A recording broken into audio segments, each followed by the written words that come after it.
Okay, shalom, everybody. Welcome.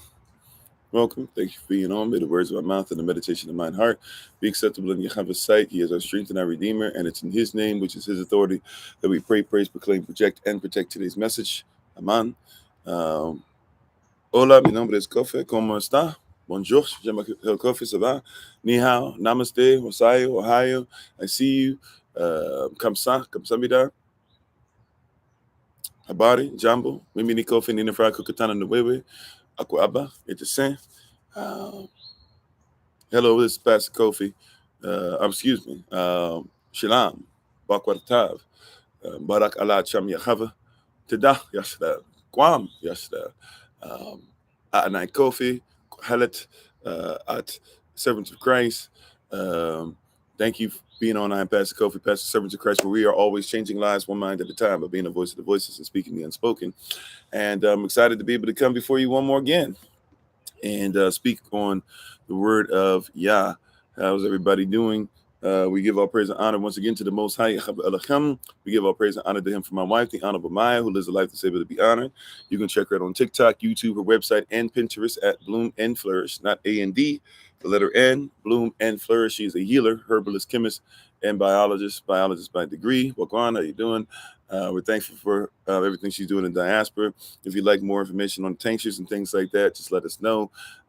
This is actually February 1st, so it's a new tincture of this month, which we've actually been promoting. If you've been staying at the end, to be able to be there for the shout outs that we do at the end. So especially on TikTok, so you'll be able to see more information about that. But thank you guys for being on. We appreciate you today. We're going to slow things down a little bit and talk about some stress tools. As we talked about last night, we've been talking about some things. The stuff about Tyree has been, very contentious and things of that nature. And we just want to speak in general. Sometimes it's, not sometimes, all the time it's great to be able to speak truths and have great conversation and things of that nature. But sometimes we got to slow it down some. And how do we deal with this stuff? When we see this, how do we deal with stress? How are we able to deal with those things? So we want to talk about that today, not as invigorating a topic as many topics have been as of recent. Might not get us to 800 people at a time or whatever listening in, but it's something that will help us to be able to deal with some of these things that we deal with, not just with Tyree, but on a daily basis. So today is a day of us dealing with some of that. You guys being able to ask some questions as far as how to deal with things as far as stress. No, I'm not a Jew. I am an Israelite. There's a difference between the two. Sometimes not so, but for the most part, there's a difference between the two. I'm not Ashkenazi, put it that way. I'm not Khazarian. If anything, you can say I'm Sephardic, if you know what that is. And of course, I'm a Negro, if you know what that means as far as the, the Spanish Inquisition. So, but my faith is I'm a follower of the way. Have an Israelite faith for sure, and I also have E1B1 blood, but not just that, E1B1A, which basically sets it right. But thank you guys for being on again, and let's go ahead and start hellos before we jump into today. How you doing, Sister Dawn, Sister Denise, Stir Up Knowledge Edutainment, Sister Tracy, Dwayne. Let's see, Yashir is Israel. Nadine, Keith, Elion, Jay, Money Green. I think I said Miss Pierce. If I didn't, okay, forgive me. Big Brother Thomas, thanks for being part of the community. Is it Moody LaFleury? Flary? The Flare? I'm not sure. Flucky. Tahiti. User 162944739, etc. Indal Pasca, OG, Brother Eugene for the D. Did I say hello, Sister Betty? Hopefully I did. Juice Dripping, Brother Vincent, everybody who's coming on, we appreciate you so very much. So today, and her 3802, excuse me, and anybody that I missed, once again, please forgive it. Charges to my head, not to my heart. I'm a human being. We got multiple platforms we're going on, so forgive me. All right, Clinda. All right, Clinda from Arizona. All right, cool. Yuma, Arizona. I don't know Yuma, Arizona. We just did Arizona. Came through there a couple times last year. mostly focused on Sedona, came through Phoenix and came through a couple other places, and looked in the desert and stuff like that. Actually upgraded my wife's ring over there. So got a lot of fond memories of Arizona as in recent times, and of course, with the natives over there as well. I'm forgetting the name that I'm looking for. Which tribe? Can't remember. You said you're a human too. Okay, how you doing, Rebecca? I don't know what that means. I guess if that means I didn't say hello, or if you think that I'm talking poorly about certain things, I'm not sure, but we would hope that you're a human. Um, how you doing, Crollins? TNE Crollins. I'm not sure if I'm even saying that. Nick Crollins. I'm not sure. Sister Deja. Everybody who's on, we appreciate you. So today we want to talk about some stress tools. How you doing, Sister Bree? How you doing, Minister Shantae? How you doing, Sister Barbara? How you doing, Minister Sharon? We want to talk about some stress tools, Sister Beverly. Everybody. We want to talk about some stress tools, right? I say all over. So we want to talk about some stress tools. How you doing, Sister Monica? When life starts acting crazy, which life has a propensity to do, when we are going through a lot of different issues psychologically, what are some tools that you have in place to be able to help you, no matter what reasoning? Navajo for sure. There was another tribe that I was trying to look that I was thinking of as well, though. But so what? Right. So what things do you have in place to help you? Right. What things do you have in place to help you when bad situations arise? So a lot of us go, I have my faith, right? But faith without works can be dead. And we don't want to be so spiritually inclined that we're of no earthly value, right? Oh, okay. Thank you, Sister Tracy, for the reminder. I'll look for you. So we don't want to, some of us are so much on, I'm just gonna go to prayer, right? But even prayer without fasting can't get rid of some demons, if you will, right? So so there's stress tools, right? Yeah, walking can be a stress tool. Breathing in and out. Matter of fact, most people, such as even myself, who've had smoking issues before in the past, you learn eventually that you're not even addicted to the cigarette or even the nicotine. You're definitely not addicted to the poison. You're actually addicted to doing what I just did. Breathing in and out, right? Um, a lot of people aren't even thinking about just breathing in and out, how much that can change things. Breathing is everything. Even when you hear somebody talk about chi has become something that's been fantasticized, if you will. Like it's become something that we have even made an idol kind of sort of out of itself. And chi in movies has become this and that, but we think about it as movies. If you go to a Buddhist temple over in China, right, you'll discover that a lot of people will tell you chi is just breathing in and out, breathing exercise. Now, breathing is extremely important. If I don't breathe correctly, I cannot make it through a live session. He said, "Be not conformed to this world, be transformed to the renewing of your mind." Yeah, amen. How you doing, Concrete Rose One? Music, prayers, journaling, breath work, movement, chanting too. Sure, right? That's why a lot of your songs are super repetitive now, right? A lot of the songs you listen to are extremely repetitive when it comes to what's being said. Not just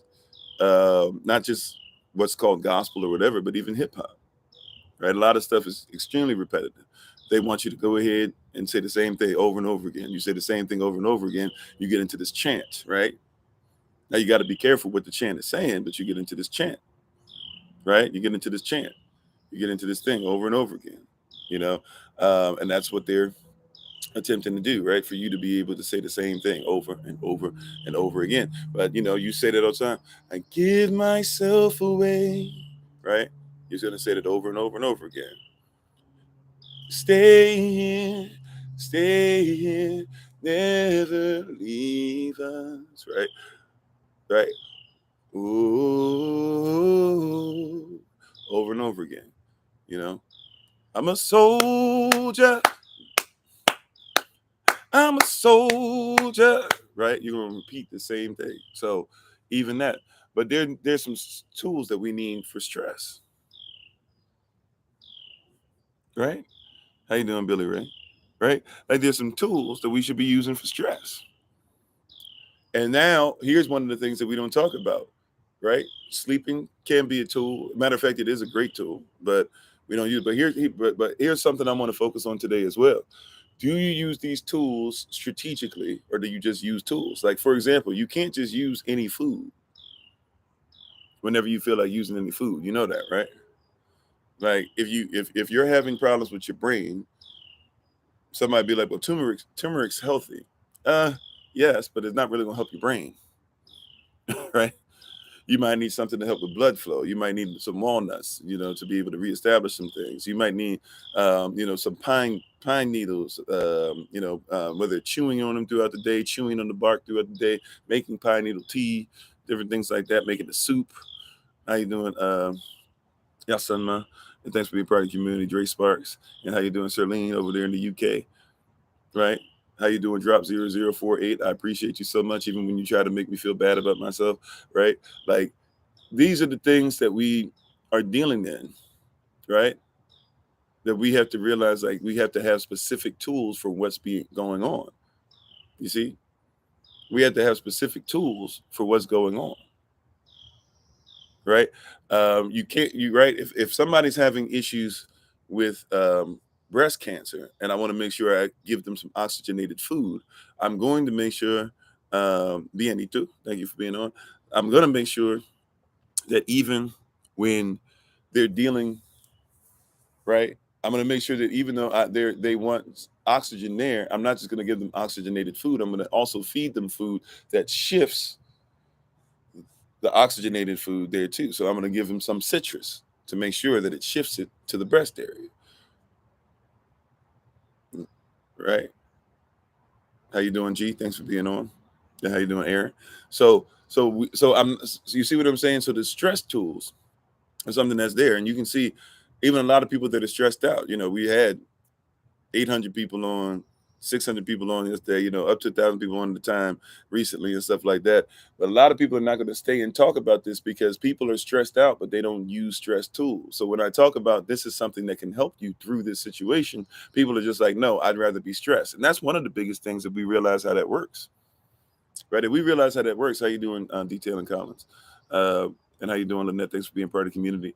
If we realize that a lot of us, are actually addicted to stress, just like a lot of people are addicted to food. Now, you don't want to hear that. You go, I don't want stress. I don't need, but a lot of people are addicted to stress because you're used to it. A lot of people don't know what their life would be like without stress. A lot of people have never lived stress free. Yeah, we lying, Sister Bree. Like a lot of people have never lived stress free. So when somebody starts telling you how to deal with stress, it's foreign to you to have stress tools and to use them with regularity. It is for a lot of people, right? And how you doing, Coco? It's foreign to us quite often to use stress tools because we're not used to being outside of stress, right? Your day consists of from getting up to going to sleep, usually jobbing out, toiling, or what you would call working, which is not really what it should be called, but toiling for somebody else. Your children are sent to toil for somebody else. You call that their education, right? You call that school, right? You're going to toil for somebody else. You call it your job. And then you got it in your stress. And see, watch this. You've become great at managing stress, which is something that we should be able to do from time to time. But you've never thought about how to be delivered from stress. You ever heard somebody even use a term like that? I want to be delivered from stress,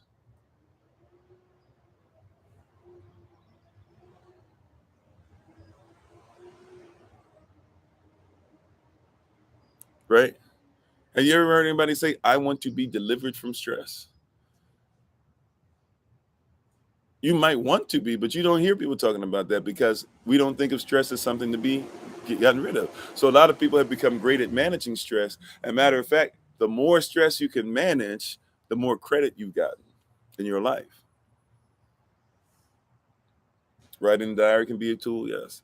But even when you write the diary, do you ever go back through the diary to see where you were and to see have I managed to get past the stress? See, a lot of people manage the stress, but never manage to get past that stress, right?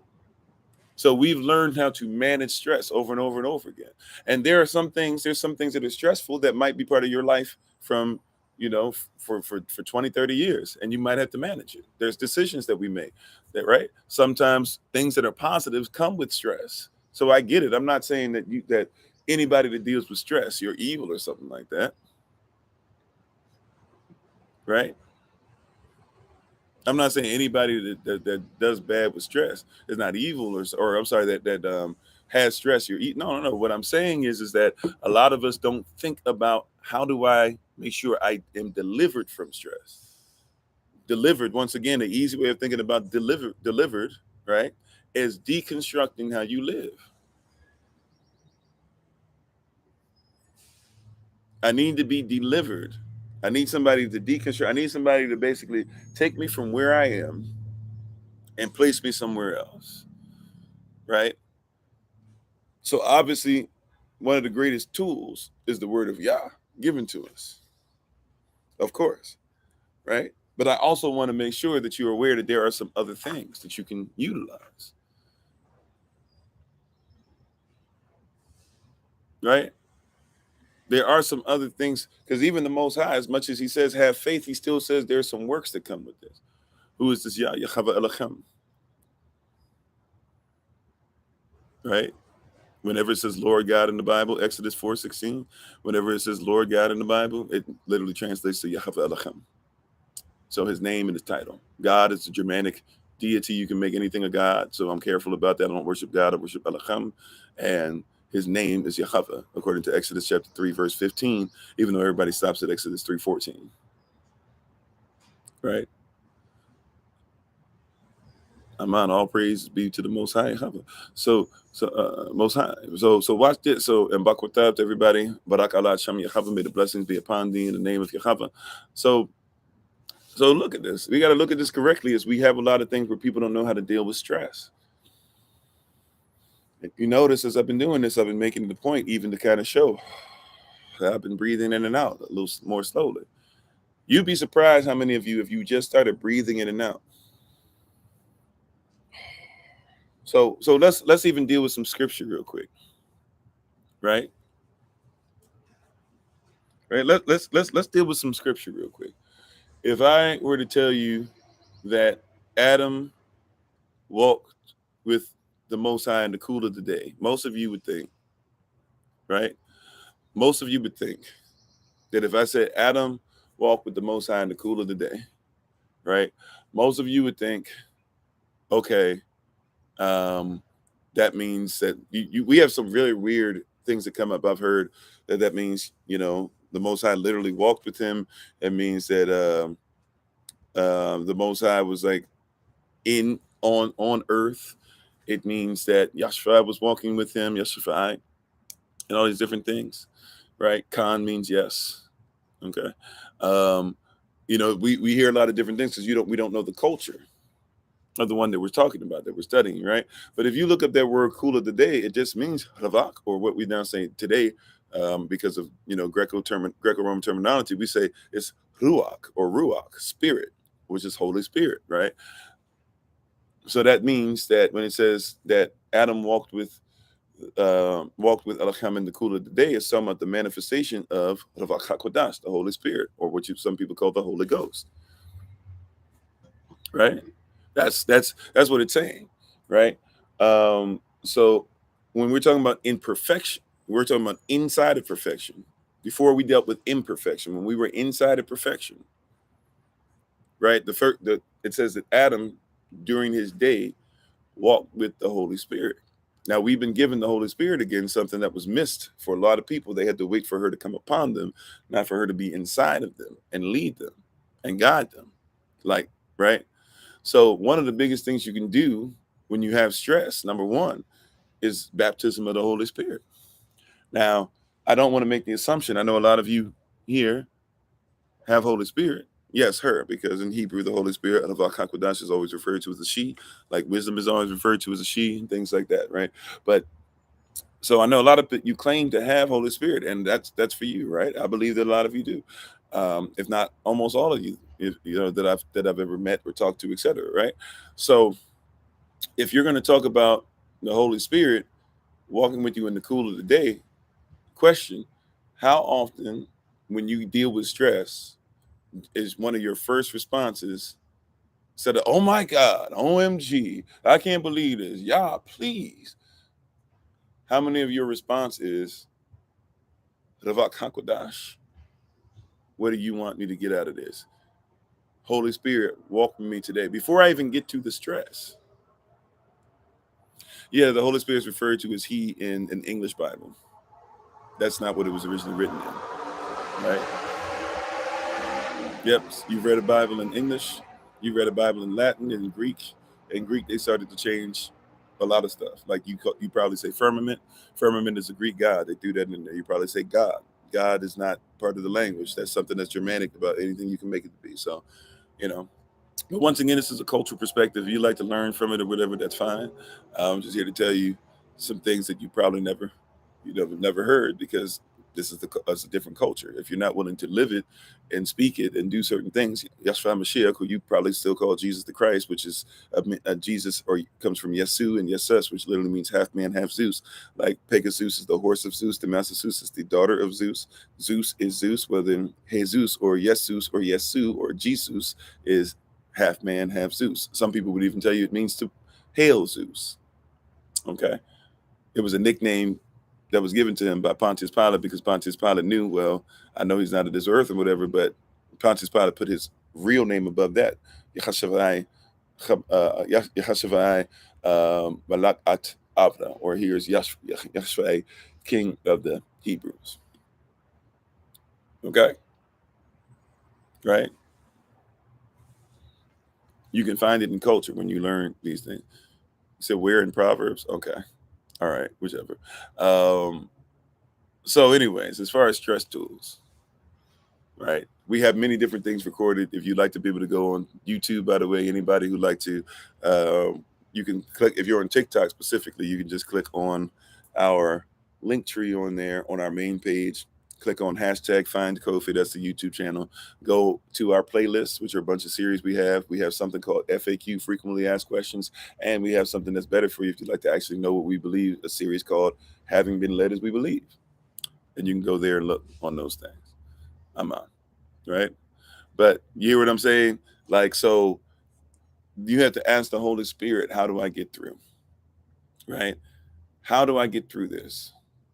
How do I, how is my day going to start? Does your day start with somewhere in your prayer, somewhere in your thought process, somewhere in your habit, Ravak Hakodash, be with me,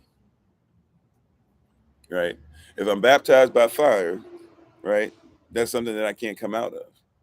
If I'm going to be a bush, right? If I'm going to be a bush that burns but is not consumed. If I want to be like the Most High, right? If I want to be like the Most High, right? If I'm going to become a bush that is not consumed, be baptized in this fire that makes me a living sacrifice. I have things burned off me, sacrifice I'm willing to get rid of, but at the same time, I'm going to be all the way alive in the Most High. Then I have to take on the characteristics, the characters even, right, of Ravak HaKodash, which is why we learn our language. We learn to write it out. We learn to read it so we can take on the characters. You would be amazed how much just knowing your Aleph bite and using it every day, right? Learning your Aleph bite or your alphabet, or sorry, your Aleph bits that came before, right? How you doing, Sister Rebecca? So learning that, right? Learning that can be something that becomes a stress tool. Think about it. See, we say this all the time. People will take a class, but then we don't execute what we learned. We learn something, we become hearers of it, but we don't become doers as well. How often do you say your Aleph bit? Those of you who know it. How often do you wake up and remind yourself Aleph, Bet, Gemon, Dalet, He, Vav, Zayin, Het, Tet, Yad, Kaf, Lamed, Mim, Nun, right? Samek, excuse me, Samek, Ayin, Pet, Tasade, Kof, Resh, Shin, Tav. I did call your sister's name again. I'm sorry. Now I'm getting mixed up. Now I'm confused. I'm doubting what your name is. That's so bad right now. I'm having a moment. Don't tell it to me yet. I'm sorry. I'm so sorry. Why am I doing that?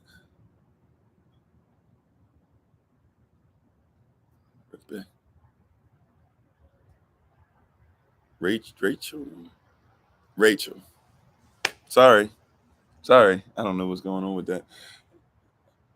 I do that like every time, don't I? When I say that's why I just stick to Rocky, I guess. I do that every time. I'm gonna get it. Forgive me, sister. And how you doing? Right. So, right. So if you don't say those, right, like think about that just by a stress tool, right? Oh, thank you, Sister Monica. Think about that as a stress tool. As a stress tool, your olive bit, right? Uh, being able to say Aleph, the father, Bet, who's one with the son that comes out the right family, Gamal, who humbled himself, Dalit, becoming the door, Chet, to the Holy Spirit. That's just the first 5 characters. If I can get those first 5 characters in my head, in my dome piece, if I can just get those first 5 characters in my dome piece, what happens? Right? If I get those first 5 characters in my dome piece, that means that I've already reminded myself, right, that the father and the son who are part of this family that I'm part of, because they've adopted me in, humbled themselves, that they might be a doorway to the Holy Spirit. So if I do the same thing, if I humble myself, I can have access to the Holy Spirit. Right? And how you doing that, Everett? Thanks for being on. Right? Like if I can remember just that the Father and the Son are one and the same, they've adopted me into their family, and therefore what? I will humble myself as they have, because Yahshua became the door, so I can walk through it to have access to the Holy Spirit. If I just that's 5 out of 22 characters being thought of. If I can remember that, that's gonna help me, right? That's gonna help me, right? Those things are gonna help me. So the Trinity, well, sure, but I'm talking about the 5 characters of what should be there, right? Like, for example, go read Psalm 119. Those who've taken class, you guys know what I'm talking about. But go read Psalm 119. You'll see that there's 176 verses, and if you notice, there's something that says Aleph, Bet, Gamal, Dalet, He, all the way down, right? And when you see that, that's saying that, and there's 8 verses for each one. So each one of those is the name of a character. If you know what the character means, then you can read the 8 verses correctly, and therefore read all 22 characters correctly. Therefore, 22 times 8, 176. You'll be able to read 176 verses correctly, which now takes me to a place where I can actually go through one of the things we've actually gone through again, right? Which is what?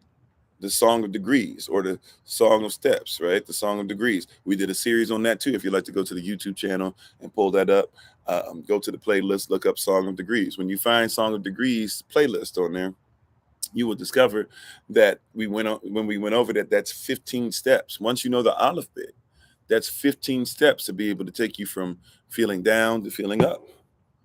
And that's something you can do over a 15-day period. That's almost a habit, right? If you were to do that 15 days straight, all you need is to add what? 6 more things on there, 6 more things to be able to listen to in your life, or keep reading through those Psalms 6 more times, right? But it's 15 steps you can take.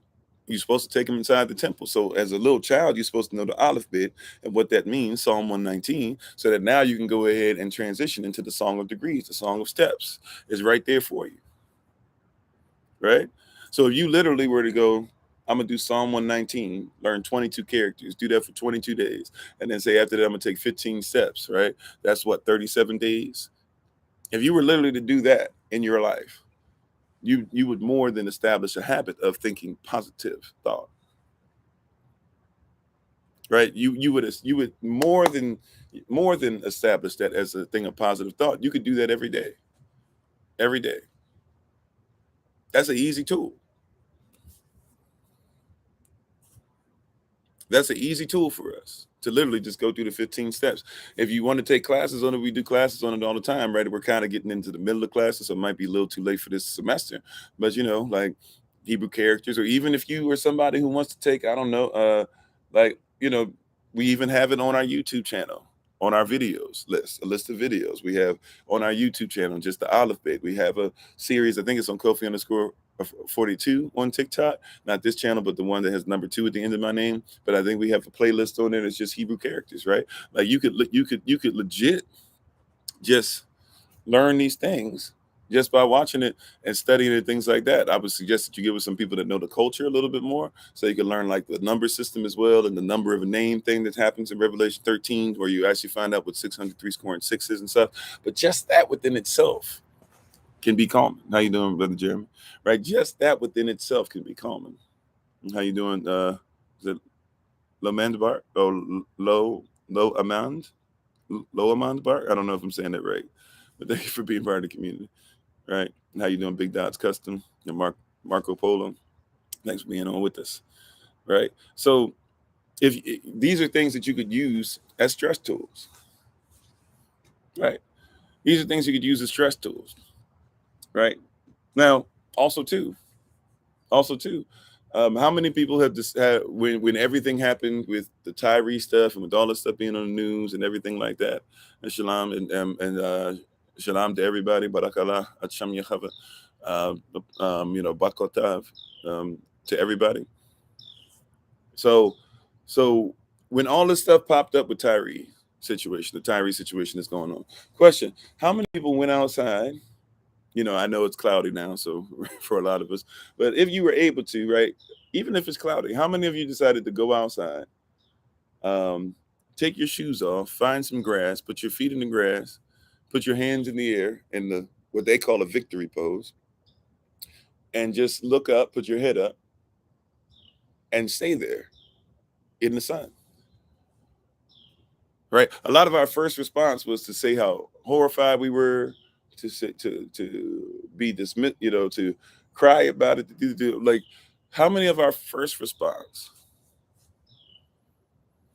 was to make sure that we did something as far as use a stress tool? And how you doing? Is it Yonkers?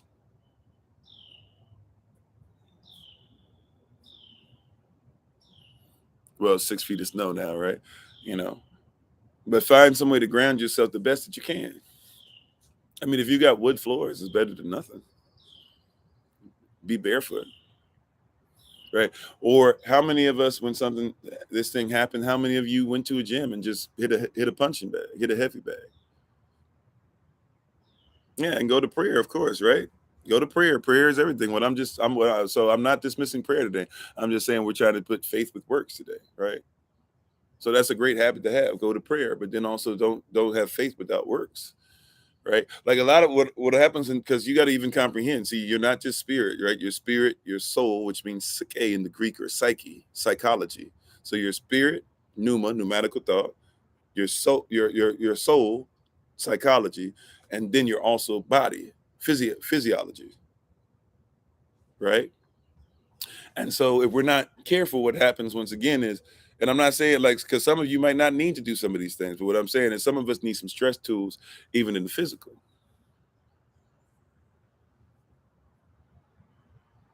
You said did that on Monday, even though the ground was freezing and the sun was barely out, really calmed you. Yeah. A lot of times, like it's cold where I am right now, but I try to go outside. If you guys notice, I try my best. If I'm inside, it's because the weather's just not, working with me, or it's just too much noise or something like that. But I try to go outside no matter what, even if it's just for a little bit. Even when I've been in Chicago and that hawk come through, right? It ain't no joke, or if I've been in Detroit and that hawk come through, if I've been in Toronto, if I've been in Montreal, and I've been there in the middle of winter, right, where you can't go outside for a couple of weeks, but I found a way somehow to put my head outside something, you know, um, no matter where I've been, I try my best to do something that can get me to get into natural law, right? Try something to get into natural law, right? Natural law is always going to be a great place. How you doing, Sister Sharice? Natural law is going to always be a great place. You said you pray because traumatized souls who transition need it. Okay, yeah.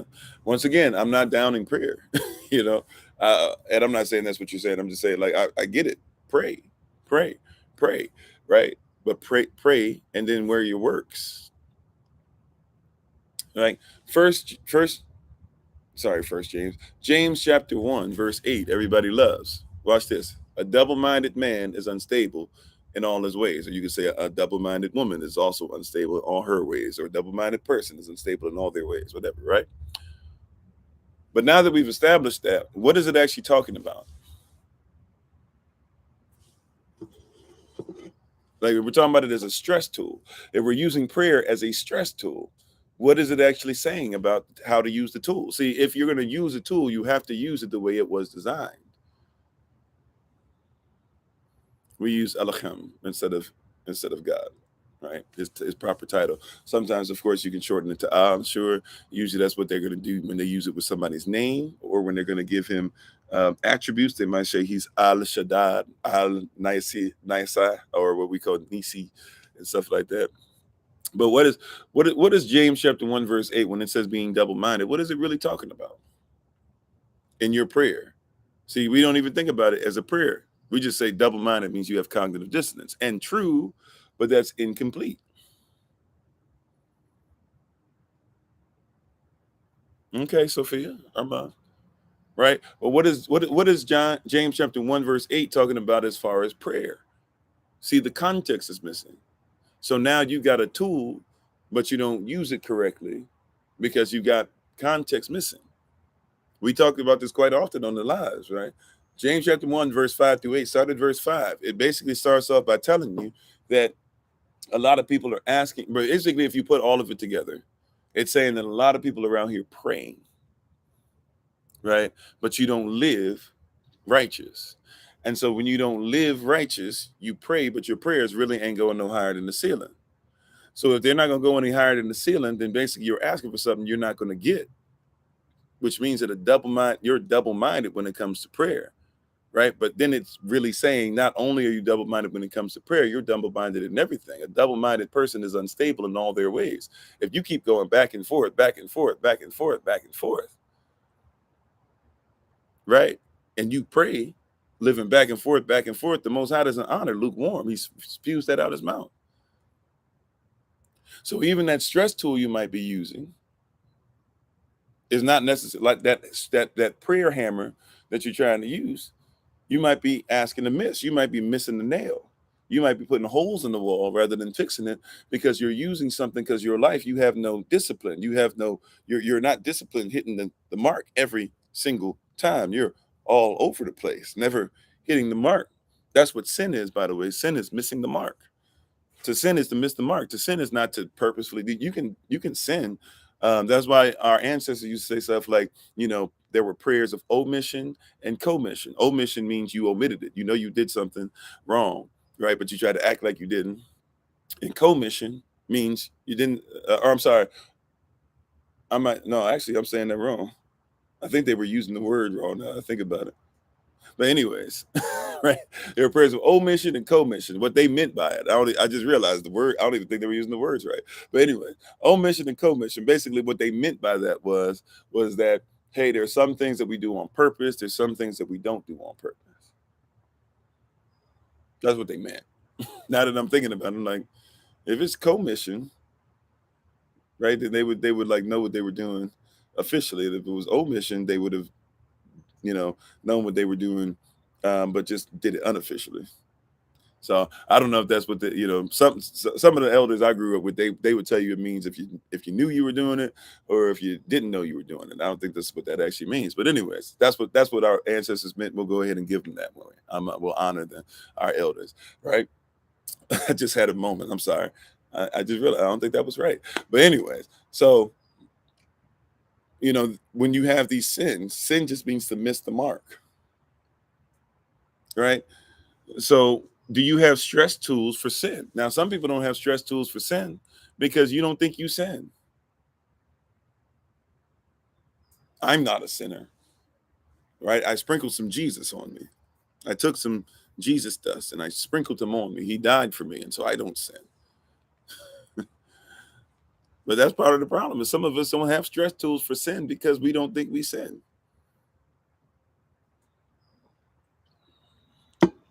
In some of our minds, we have never done anything wrong, and everybody else has always done us wrong. In some of our minds, white people are the cause of everything that happened in your life. Deuteronomy 28, verse 15 through 68 doesn't even exist. I mean, you say it does, but it's white people's fault for everything. You didn't sin as a people. You as a people kept all the commandments. See, sometimes just being honest about it is going to help you. That's a great tool, honesty. Like, is there anything you did to cause this? No, you got to understand. I always did everything. It's amazing when I do one-on-one sessions and life coaching sessions and marital sessions and things like that. Whenever I start talking to people, interestingly enough, whenever I start having conversation with people, you know what happens?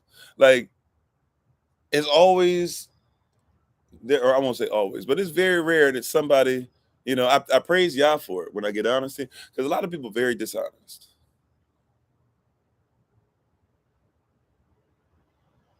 Like, there's a lot of people who are very dishonest. I didn't do that. I didn't do. It's the spirit of this. This spirit is here. This person, blah blah. There's a lot of people that will never be like, this is what I did. Right? To be healed from past relationships, I've had to start saying to myself, even if I was blindsided by stuff, did I even allow myself to choose this person? Right?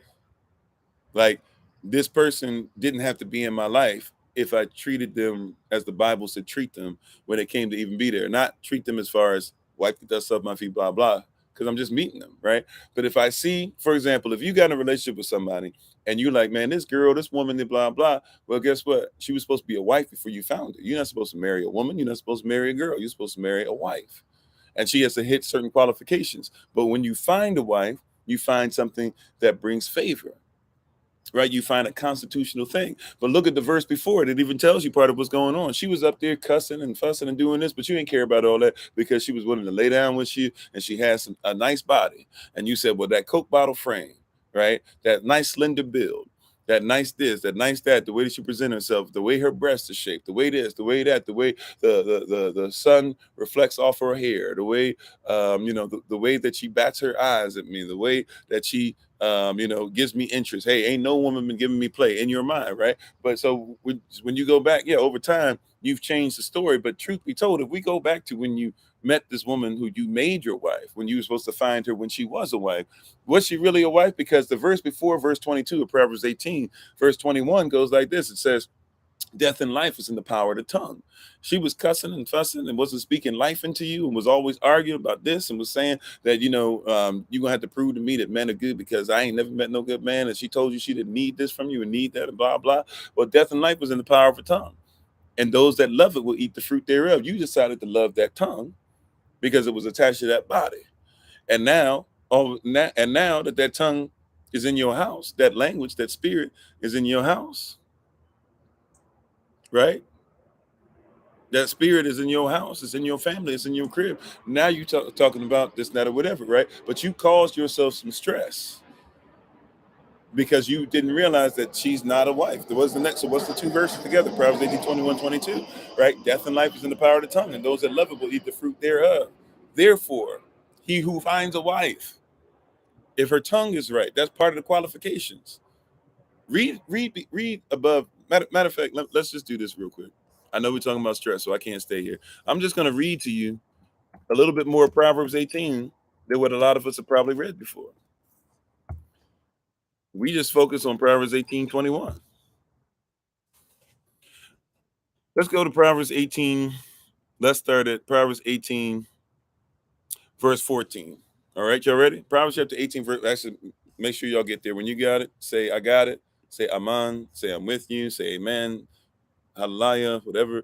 Like, just let me know, right? I know some of you can't turn there, but if you're able to turn there with us, we appreciate it. So, Aman, Sister Latoya, all of us can. And how you doing? Thanks for being on. And I kind of saw your text. I apologize. I didn't get a chance to fully read it. I'm gonna respond to you ASAP. Right. Okay, you guys with us? All right. All right, here we go. Here we go. So Project to 18, let's start at verse 14. The spirit of a man will sustain his infirmity, but a wounded spirit who can bear? That's saying that the spirit that you have, right? And it's talking about marriage. So the spirit that a man has, right? Here what it's saying, if his spirit is correct, if he's doing things spiritually correct, in tune, right? It will help him through his infirmity. It will help him when he has sin, right? When you have it. Now, you're not a sinner to where you sin on purpose all day, every day in the world, but you still can fall short. That means that you can still sin. That's why the blood is necessary to cover you. All right. So you can still fall short. You can still sin, right? But a wounded spirit, catch this now, a wounded spirit, this means a hurt spirit. See, we're talking about stress tools today. This is a stressed out spirit. This is somebody stabbed you in your spirit. We talk about people stab us in the back. Somebody can stab you in your spirit. Somebody can stab you in your pneumatical thought. Somebody can stab you in your psychology. Somebody can stab you in your soul, right? Those soul ties, be careful who you tie yourself to. Be careful who you let be your confidant, right? Who you don't realize might be a constituent, or who you don't realize might be a comrade. Be careful who you allow in your life, right? So the spirit of a man will sustain his infirmity, but a wounded spirit who can bear? Verse 15, the heart of the prudent, what's prudent for us? Getteth knowledge. Become intimate. And the ear of the wise seeketh knowledge, right? The ear of the wise are trying to listen for what? For intimacy with us, something that's going to help our spirit to be able to bear what happens, so that if somebody does try to stab us, we can bear that, rather than somebody who's still carrying a wound 10, 15, 20, 30, 40, 50 years down the road. And Bavakasha, it's our pleasure, right? So now let's keep on going. So verse 16, a man's gift maketh room for him and bringeth him before great men. It's talking about a brother here, right?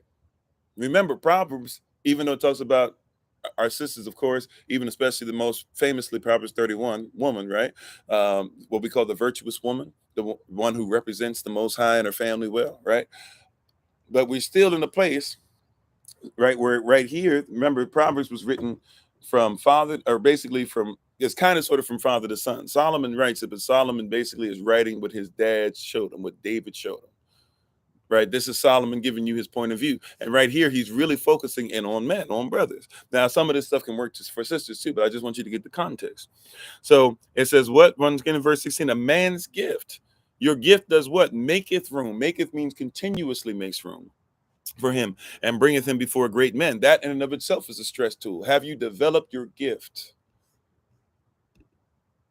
Have you developed your gift? If your gift is not being developed, then you will be stressed out. Hallelujah. I can raise my hand on that one. How you doing, Zion? Zion de Cartier? Cartier? I'm not sure if I'm saying that rightly. Charlene Smith, thanks for being part of the community as well. Right? I can raise my hand there. When you're in a place where your gift is stifled, when you're in a place where you should be reaching, thousands every day, millions, during the years and stuff like that, and you're in a place to where they're saying, we're not going to let you speak. We're not going to let you use your gift. Right, you're in a place to where you can play music, and you're musically inclined and stuff, but then people say, "Oh no, I don't. We don't really want you. We'll pick, we won't even help you out, even though you're giving this and that, blah blah, whatever." Right? When you're in a place to where you can cook, but you sitting there working. I saw what is it? The guy who black young cat who went on. I don't remember the guy's name. One of the famous chefs things that he was working in a fast food restaurant, maybe like a Chipotle or something like that, and he came on the show, and everybody was like, "Yo, as young as you are, like how do you on it? How you know this? How you know that?" Right? But he's working at the Chipotle because of what his status and what he can afford. And so the guy Ramsey, whatever his name is, that chef, he basically says like, "I'm gonna pay for you to go to school." Right? Like you got to be on one, right? But I'm gonna pay for you to go to school. You got to be on it. But I see the gift in you, right? There's nothing like when you have a gift that you're not developing. A man's gift maketh. The word maketh, it means continuously. Gordon Ramsay, thank you. Right? So it means continuously. Whenever you see that ETH on a word, it means it's continuously. It maketh. It continues to make room. It never stops. Right? So you got to be in a position to say to yourself, what am I doing to make it continue to make room? Right? What am I doing to make sure that this thing continuously makes room? Right? Ashe, right? Like, what are you doing to make sure that I'm continuing to develop my gift? You will be frustrated. One of the reasons why a lot of people deal with stress, watch this. Why you have stress on your job? Yo, like, well, my boss this and blah, blah. And this, before it even gets to them, you ready for this? When you wake up out of your sleep, come on, somebody. When you wake up out your sleep, you already mad because you got to go to your job. No, but I love this person on my job, and I love these people, and I love the servant. Yeah, yeah. But you don't want to be there because it's not really exactly what your call is. You get pieces of your calling, and so you are happy about the little pieces you get, but you're not really doing what it is. You're a musician. I'm on, right? You know, when you're trying to develop your call, right? You're a musician. Ain't nothing worse than being a musician, right? And you can go ahead and put together your own band, but you always working for musicians that can't necessarily play as well as you and don't put the time in. You wouldn't even care if they couldn't play as well, but you putting in 12 hours a day. How do you know what your gift is? Well, your gift is your katas, charisma, right? Who you are. Actually, that's goes with your gift. Excuse me. I'm sorry. Let me make that clear. No, no, no. Hold on. No, I'm sorry. Yeah, the grace goes with the gift. Excuse me. I apologize. So yeah, but it goes with your gift. So when you start to discover who you are, it's a discovery process.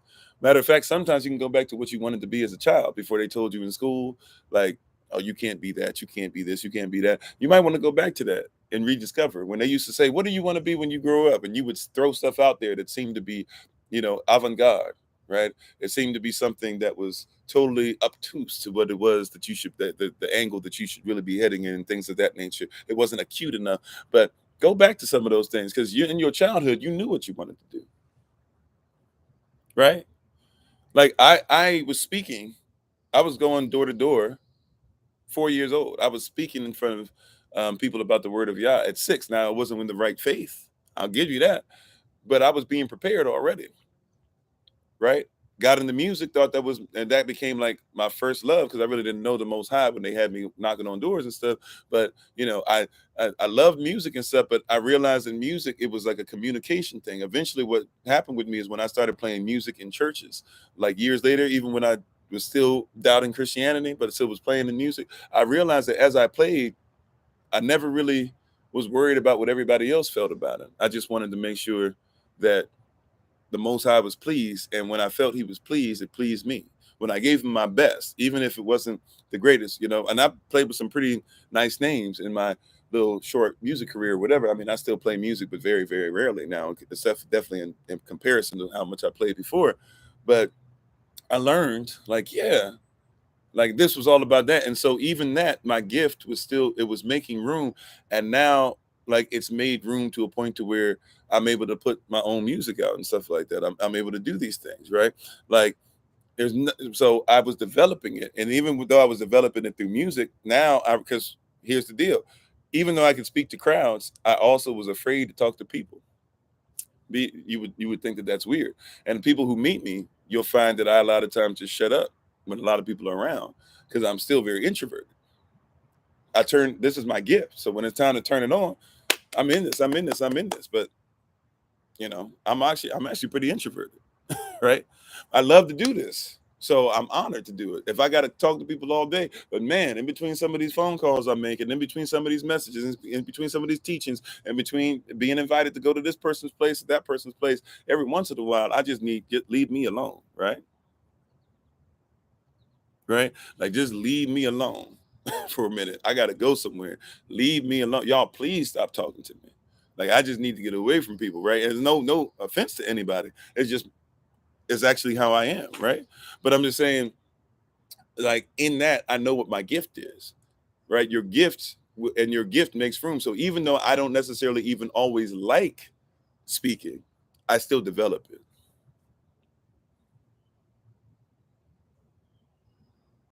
Yeah, talking to people is hard sometimes, right? So even though I don't like talking, I've developed it to a point to where if you need coaching, I got you.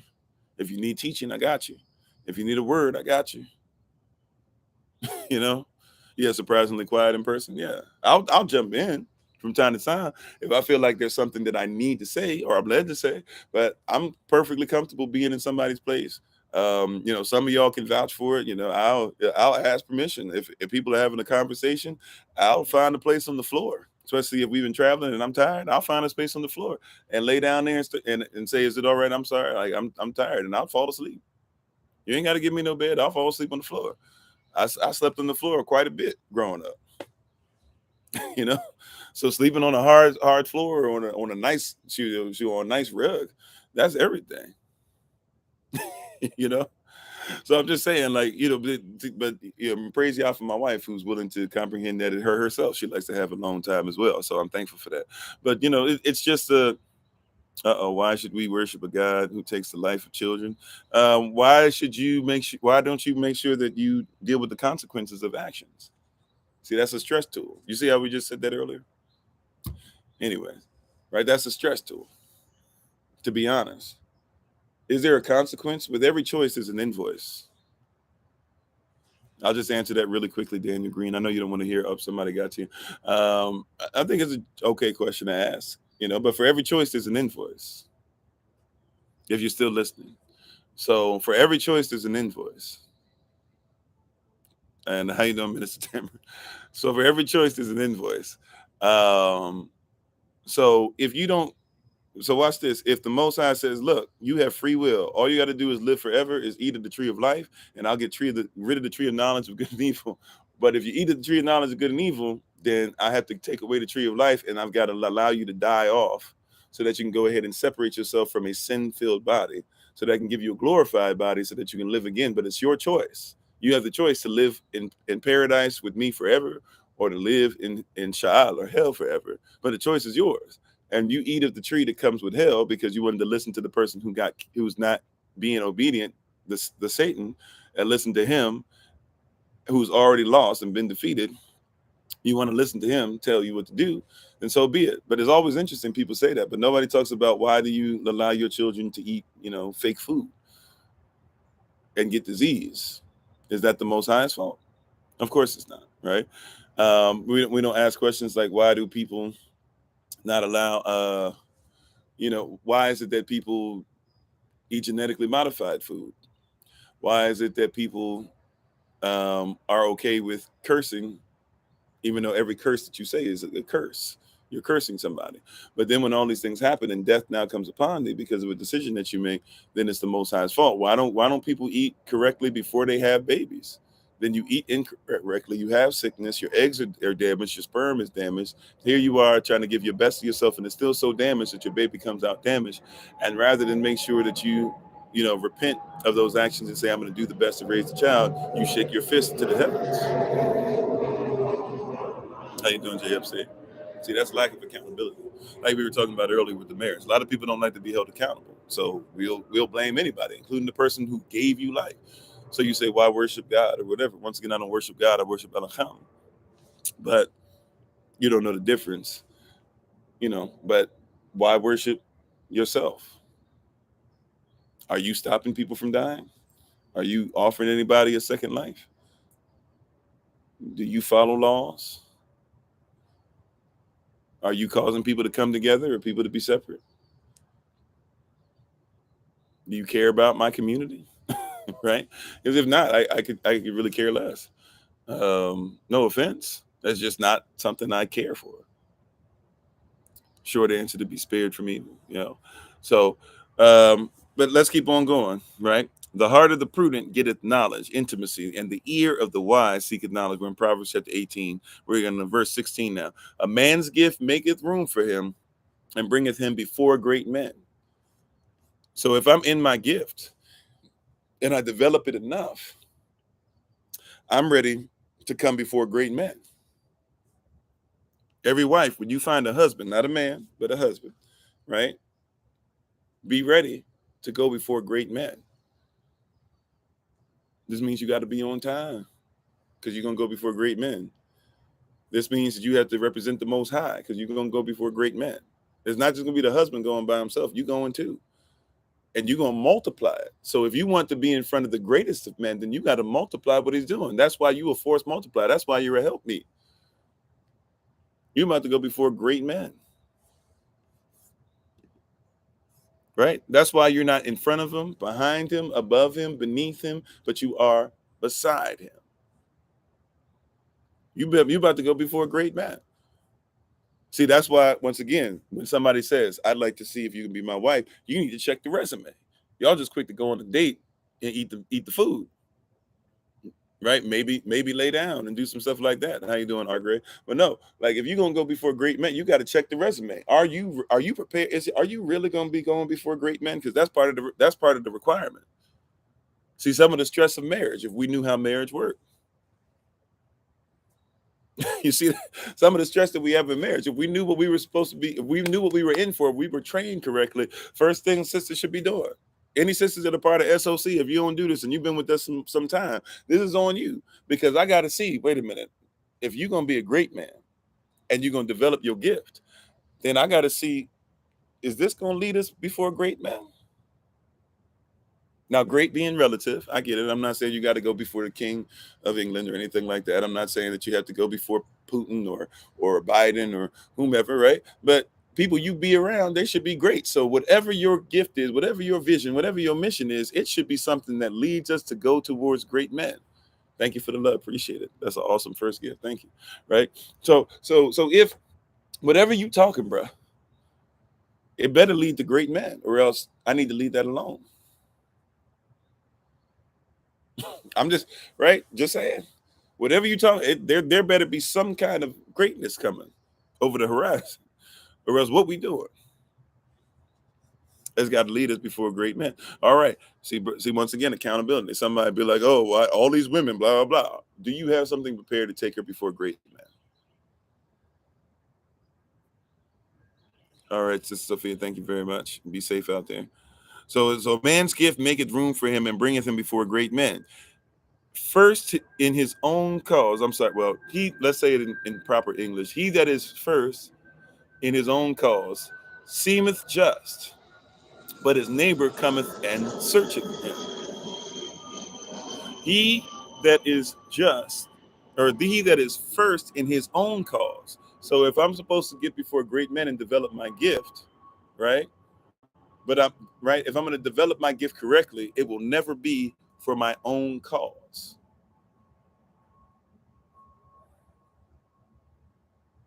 Right? If I'm truly developing myself for something great, if I'm truly developing my gift, it's got to be something bigger than my own cause. You see, all this is going together, right?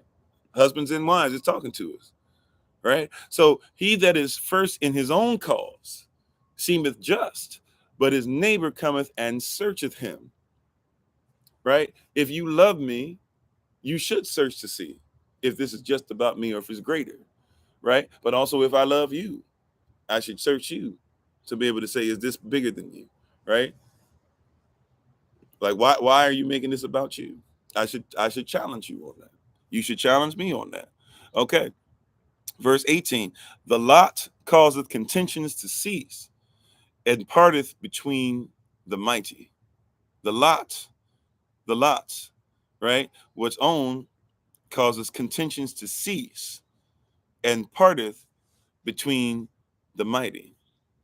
Right? The lot. Let's look at this. I just want to look at this word lot just to make sure that I'm on track, because what's coming up is about to be really powerful. Let me just make sure. Yeah, the lot or the portion. So when it's talking about the lot, then they cast lots, right?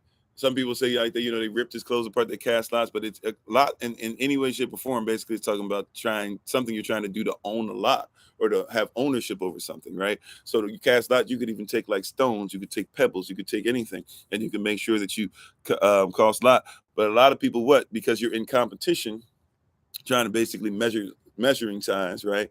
Measuring whose stream goes further, so to speak, as men, right? It causes contentions, right?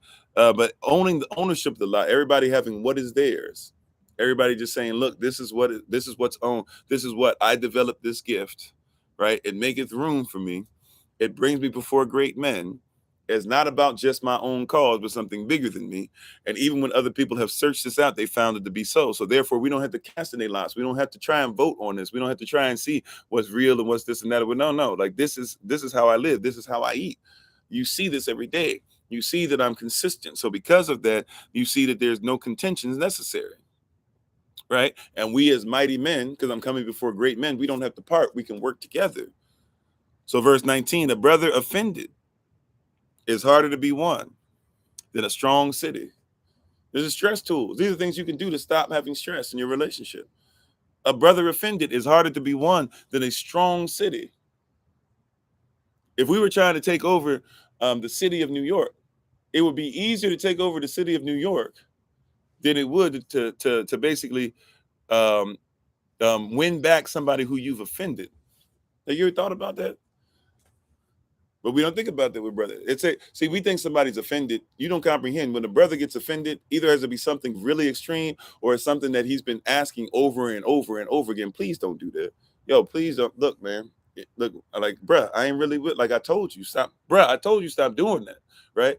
Like, bruh, I told you, right? Then it gets big. Bruh, I told you, like, right? Like that's how it works, right? Like you think the offense comes, he's offended, he's just in his feelings. No, like brothers typically just don't get in their feelings. They've usually been asking you over and over and over and over. Please, babe, it'd be nice. Okay, babe, I'd like to be able to leave it this time, blah blah. Okay, babe, like today I'd like to be able to leave it this time. Babe, okay, look, I know you argued with me last time, but like for real, if we're gonna make this happen, we got to be here for this reservation. All right, babe, last time we went, we missed a flight. We can't really be missing flights. It cost me extra money to do that. And then it cost me money when we're not able to get to the hotel. And then we can't stay as long as we want. Like, you see what I'm saying? And then eventually he snaps about being on time. Now, this is not something that's always the case, but it's something that's a stereotype. I admit I'm going stereotypical here, right? But he's saying it over and over again. Then finally he snaps about time. Oh, what's more important to you? You got me anyways, but you more worried about time. It ain't got nothing to do with that. Then he says something like, you know what, I'm done. I'm out, blah, blah. You won't even respect me. And you like, hi, fine, he can go. It's just, if it's just about time, you call your mama up, you call your girlfriends up. If he just gonna act like that about time, no, that thing took him a minute. And then you like, then you goes, but I love him. Let me try and reach out to him. And you're like, why can't I talk to him? Why? It's easier to take over the city of New York at that point than it is to deal with his offense, because it was not because him being offended over and over and over again and nobody dealing with it. It literally put him in a place where he's like, that's extreme disrespect. What's the number one need for a woman? To feel secure. And if he feels like he's making you secure, number two need for a woman, affection. If he feels like he's giving you affection, but you can't give him his number one, respect, he got a problem. What's the number two need for a man, by the way? Anybody know what the number two need? Number one need for him is respect. Number two need is what? Anybody remember?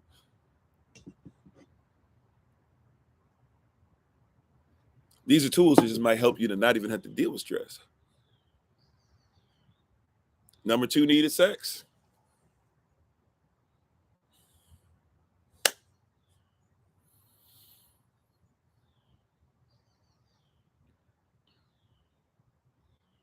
You know how you have a period every month? Your husband would have a period every month if he doesn't release seed, if he doesn't release sperm, right? Then guess what happens to him? He gonna have a period.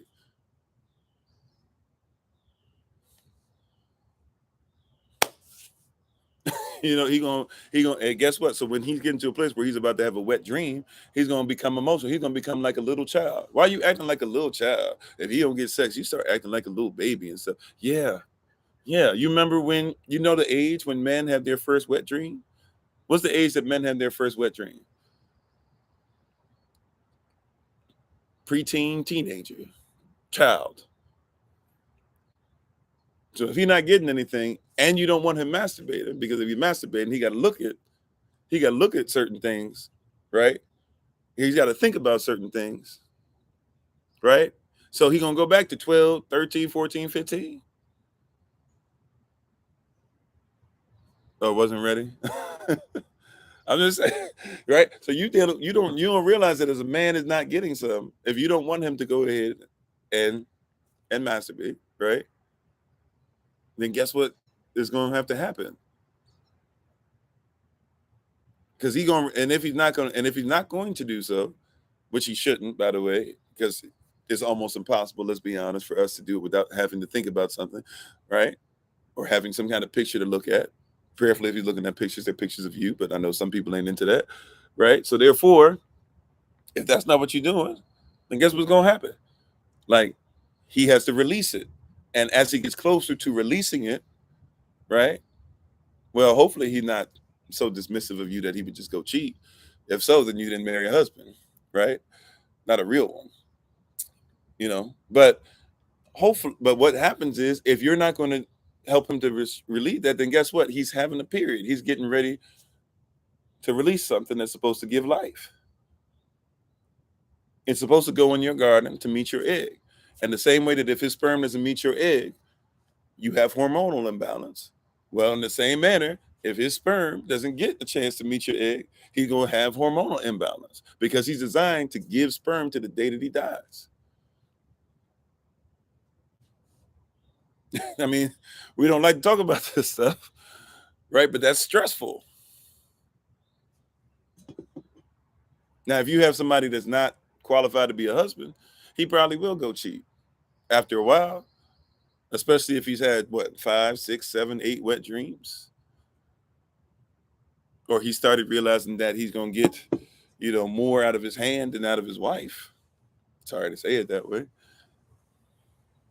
How you doing, Sister Deborah? But if he starts feeling like that, he might start looking. Now, is that correct? I'm not saying it is. I'm just telling you there's some things that cause stress.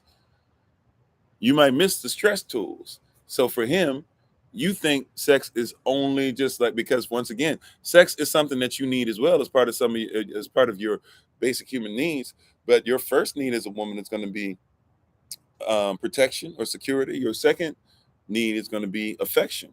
If you get those two, you start getting turned on. See, if he calls you to see, it's different for him. If you wake him up and you ready to have sex, like he's ready to secure you no matter what, right? He feels like that's respect, right? He got respect and sex. And I'm not saying this is what you got to do. I'm just trying to give you examples. For a sister, she's like, okay, if I'm gonna get in the mood, I need to see like he's securing it, holding it down, he's affectionate to me, he might call me through the day, first time picks up the phone, hey, just called to let you know I love you. Text me during the day, hey, I'm sorry I can't pick up the phone, I'm thinking about you all day though, right? FaceTime me during lunch, hits me up during lunch. Hey girl, what's going on? I had to be able to look at you while I eat. All these other people, they need to do this or whatever. I just sat outside. I set up, and he even shows you, I set up a little picnic thing just for here. And there's an empty spot. I wish you were here, but I'm gonna go ahead. I bought myself a little phone stand and I'm gonna put it right here. It's the best thing that I got going with you in my life. I want to have you here even when you're not here, right? Like he's speaking that all day, right? He's speaking that all day, right? He's like, hey, I sent you, I cash apped you $100. I want you to get your nails done and get a massage and get whatever you need. I want you to be feeling great by the time I get home because I want to love on you, right? He's already got the bath bomb. He puts the bath bomb in there and he says, you go ahead and get in there. And then also as soon as you get out the bath, you come down and there's rose petals, and the rose petals are leading to the bedroom, and he's already got the mood and the candles and everything set up. And next thing you know, he's giving you the massage. And after he gives you the massage, at that point, like it is what it is, right? And some people might say that's extreme. I'm not saying you got to do that every night, but I'm saying you get that affection, right? You get that security, he holding it down, and then you get that affection throughout the day. Like you're gonna say, "Oh, that number 2 need, I got you, bro. Like when it's time, let's do it." You know what I'm saying? Like it's a different mindset. You said, "What if he's not married? How's that problem handled? What if somebody's not married and they're talking about sex or whatever?" Or if he's not married and he's having wet dreams, I mean, it's something he deals with until he deals with a period.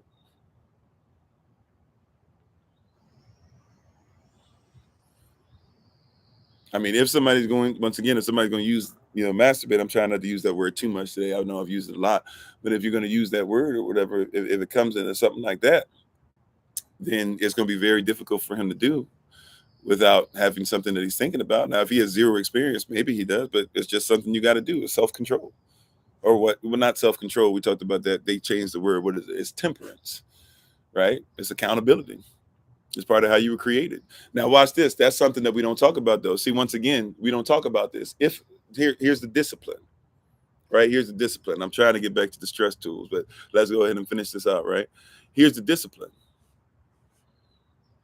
right? Right? Here's the discipline. You ready? When it comes to the discipline of something, when it comes to the discipline of something, can you imagine how faithful a man is if he's disciplined enough that even when he had sexual urges to go ahead and pleasure himself, that he didn't do it for years and years and years until he found a wife? Can you imagine the discipline in that? The development of gift. You guys know, by the way, when men don't, um, self pleasure or whatever, and don't do that, when you have stuff that goes from the brain down to the testicular region, and it will actually make it so, and then actually some of it begins to go back up to the brain, which makes his brain function at a higher frequency. Were you aware of that? See, so a man who has that discipline already, who's been developed in that, and has become a husband, right, already, and been living as a husband, waiting to find his wife, right? Those things are going to be in a position to where you're getting somebody who's on a frequency level already, who's on a mission already, who's dedicated. He's more dedicated to his mission than he is to making sure that he pleasures himself. So how much more so when he gets with you now is he going to be more worried about his mission, taking care of you and pleasuring you more than pleasuring himself? I'm getting into some places we ain't ready to go today, but I'm just trying to tell you, right? You want to look for somebody who's disciplined in that area, right? You want to look for somebody who's disciplined in that area. If you can find somebody who's disciplined in that, right? So, and if you deal with that, guess what? His stuff will always be healthy. See, watch this. Somebody who's always having to have sex or always having to pleasure themselves and have the semen be, come out or whatever, then that's somebody who doesn't fast. And just like you should fast when it comes to eating, you should fast when it even comes to your genitalia. If you're a sister who's always looking for somebody to be down there or always having to get yourself off, guess what? Then that means you haven't fasted. So your body doesn't even have a chance to get better. Your spirit doesn't have a chance to focus outside of just sexual activity. Yes, sex is marriage and marriage is sex. And if you got a marriage that's strong enough where y'all are having sex all the time, that's great. But even when Paul talks about when you fast, you have to ask your spouse permission on either side. By the way, you have to do that. He's not just talking about food. He's even talking about sometimes if you might need to go through a sexual cleanse. And both of you might have to look each other in the eye and say, we need to make sure that we get some things together spiritually, which means that we will abstain together.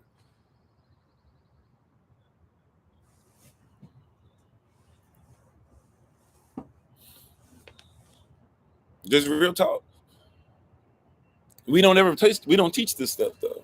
We don't teach people that sex is marriage, marriage is sex. That when it says he knew her, it meant that they became intimate and that they had a child out of it. Hallelujah. We're grateful to have this word in this season. Amen.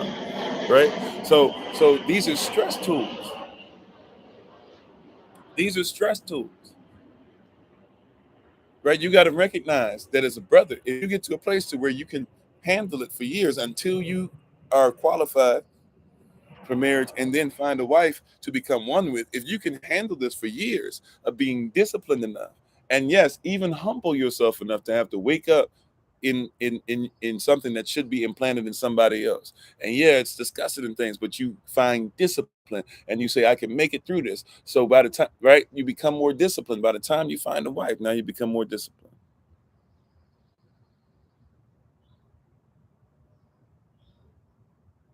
We gotta talk about this stuff.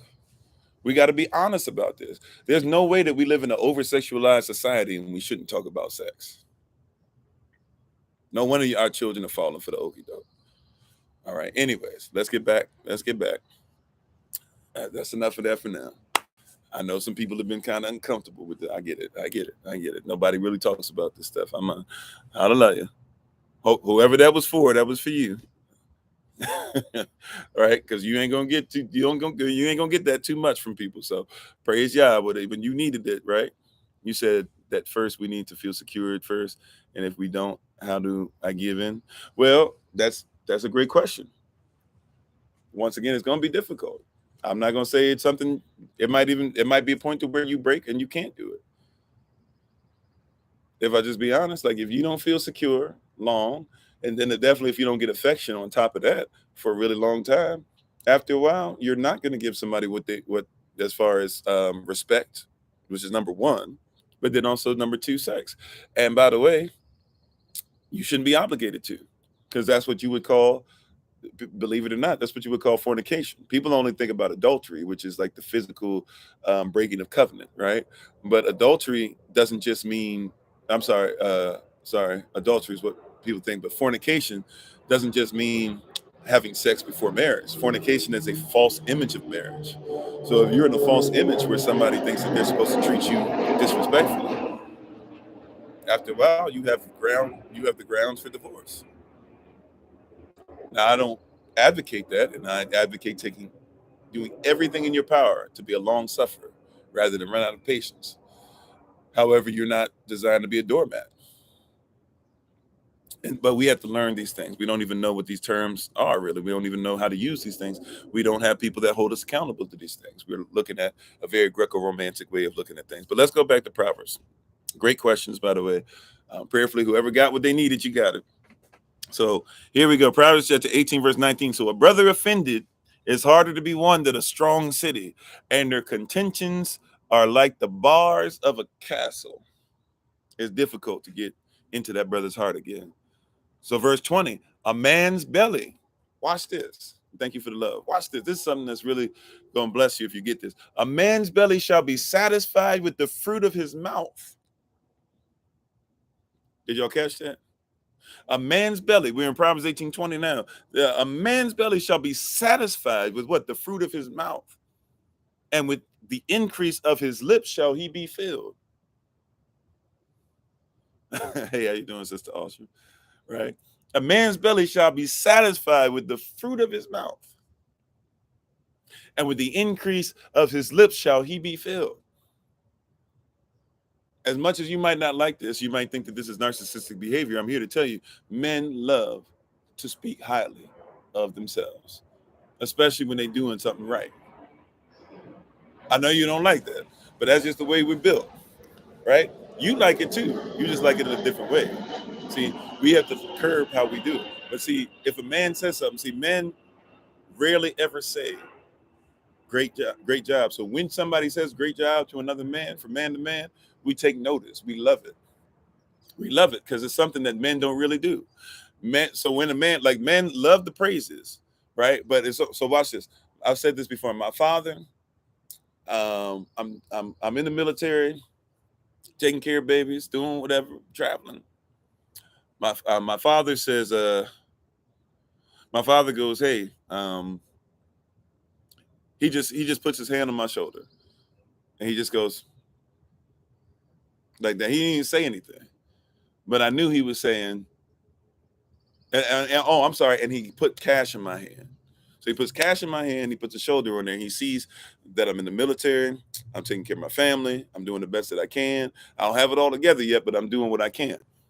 He was basically saying, well done, son. That's one of the best compliments I've ever gotten in my life. He didn't have to go through a dissertation. He didn't take me on a special trip. He just was like, I'm sowing into you because I see you being righteous. Right? That's one of the best things, right? Now imagine when a man actually speaks, right? Like I hype my son up when he does something well. You said, can the white race make it into the kingdom? Well, first of all, there's no such thing as the color white.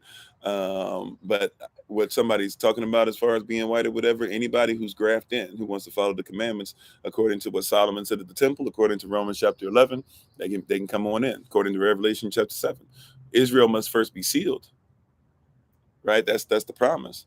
Even when you look at the pearly gates with our names, or with the names of our tribes, when you're going through and in Revelation 21 and 22, and when you look at even the 12 names of the apostles that are going to be in the foundation. But yeah, we must.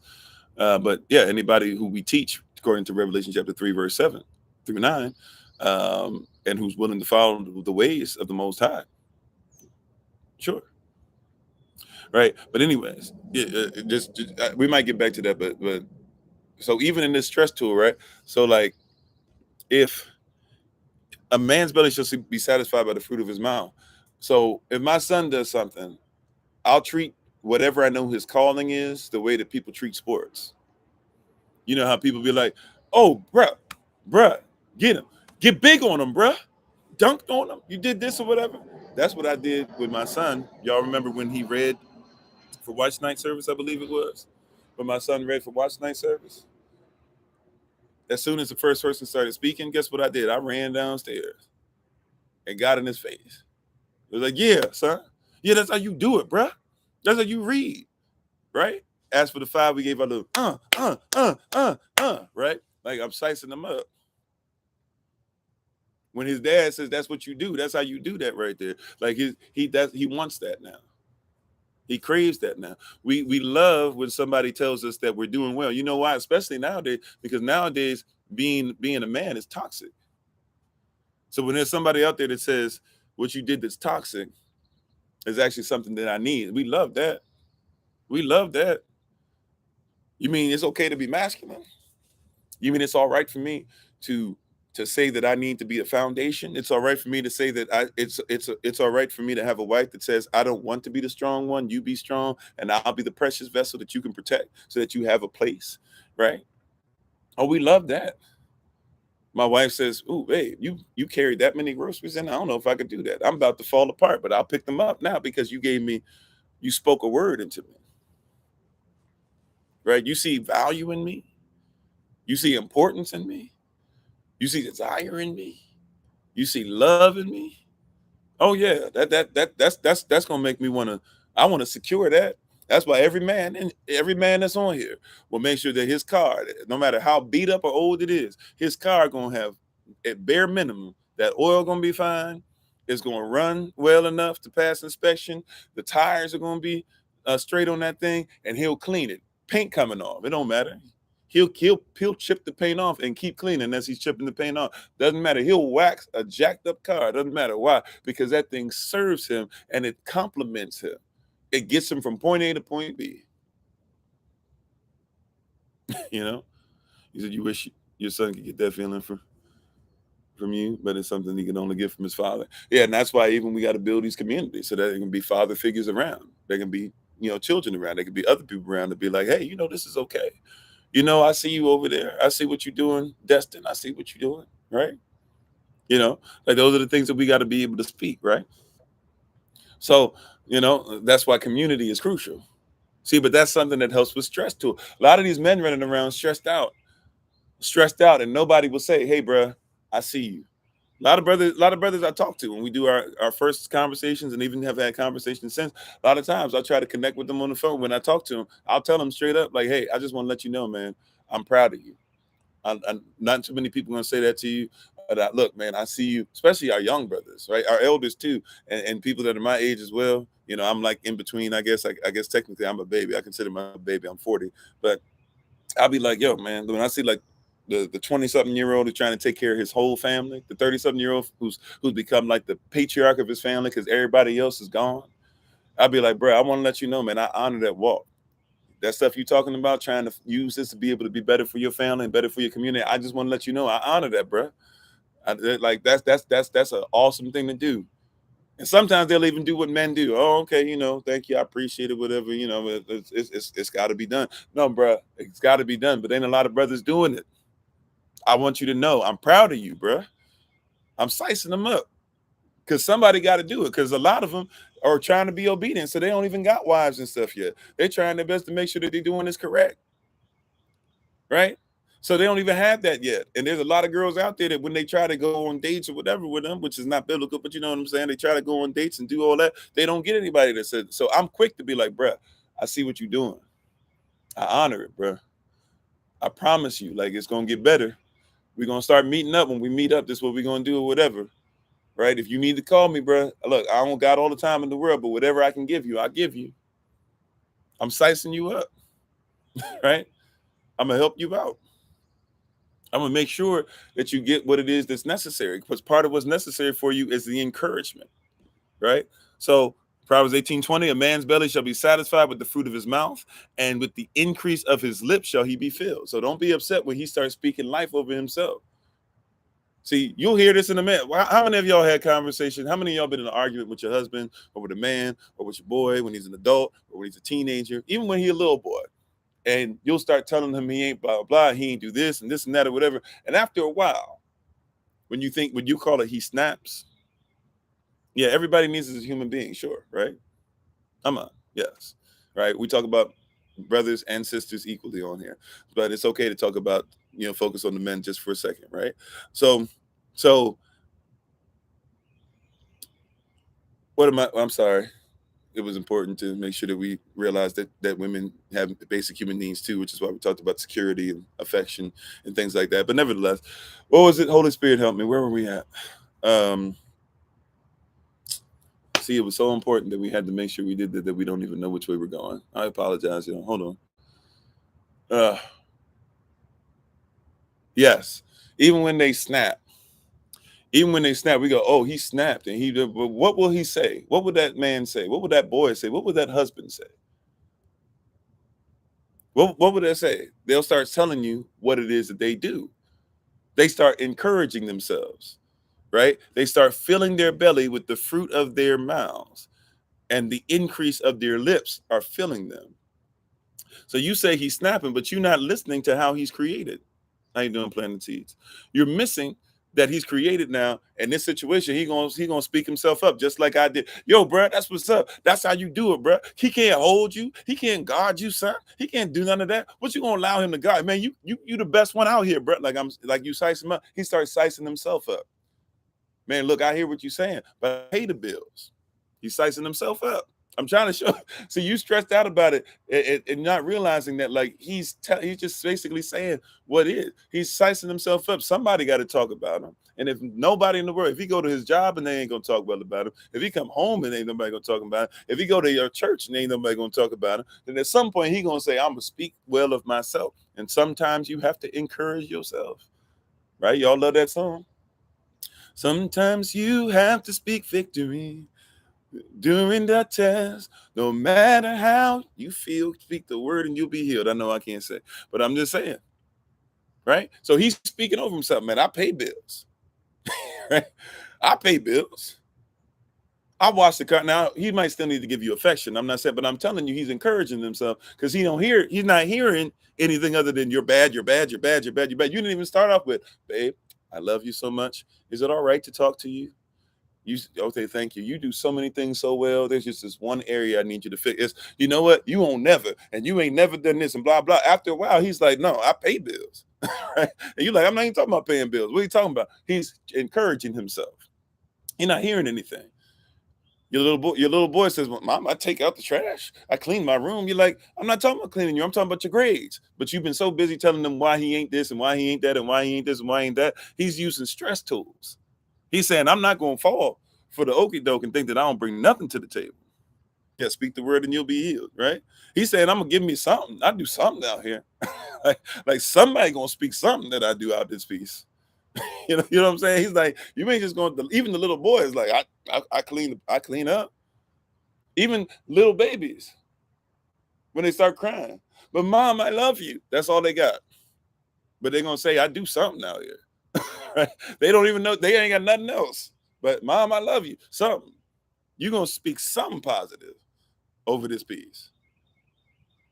All right, let me leave that alone. See, that's a stress tool. You didn't even know that was a stress tool. Right? So a man's belly shall be satisfied with the fruit of his mouth, and with the increase of his lips shall he be filled. Now here comes Proverbs 18:21 and 22. Death and life. Solomon's talking to husbands who are choosing wives. So all that stuff he's saying, remember this about yourself, king. Remember this. If you're a wife and you study husbands, he's saying, remember, this is what husbands do. This is how husbands deal. This is what husbands deal with. So remember this. Death and life are in the power of the tongue. So remember, after all that stuff we just talked about, now death and life are in the power of the tongue. And they that love it shall eat the fruit thereof. If you love or act upon death, you're going to get all that stuff I just said. He's going to come out. He's going to speak life over himself. He's going to snap, what you call snapping.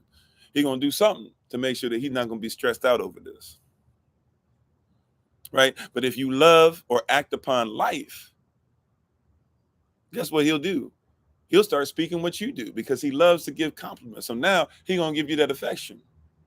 Now he gonna say, you know what, babe, thanks for speaking. Thanks for letting me know about it, but also thanks for doing such in a loving way. You know what? That's why I married you, girl. Like don't nobody treat me like that. I've been in so many relationships where they would have said this and said that. Like, I thank you. I appreciate you for teaching me what it is to be a husband and to be better for you. He'll start speaking on you. Why? Because what does it say in Proverbs 18:20 again? A man's belly shall be satisfied with the fruit of his mouth, and with the increase of his lips shall he be filled. So he talked great about you because really he talking great about himself. And you say that's narcissistic. That's the way it works because the two become one. I'm just right. So death and life are in the power of the tongue, and they that love it will eat the fruit thereof. So both of you eating it together gonna get you some great stuff. Verse 22: Whoso findeth a wife, not findeth a girl, not findeth somebody that came free before 11, right?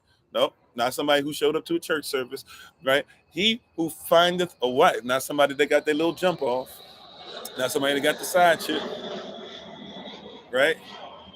Right? Nope, nope, nope. He that findeth a wife, not somebody that, I got a ride or die chick or a ride or die. You know what?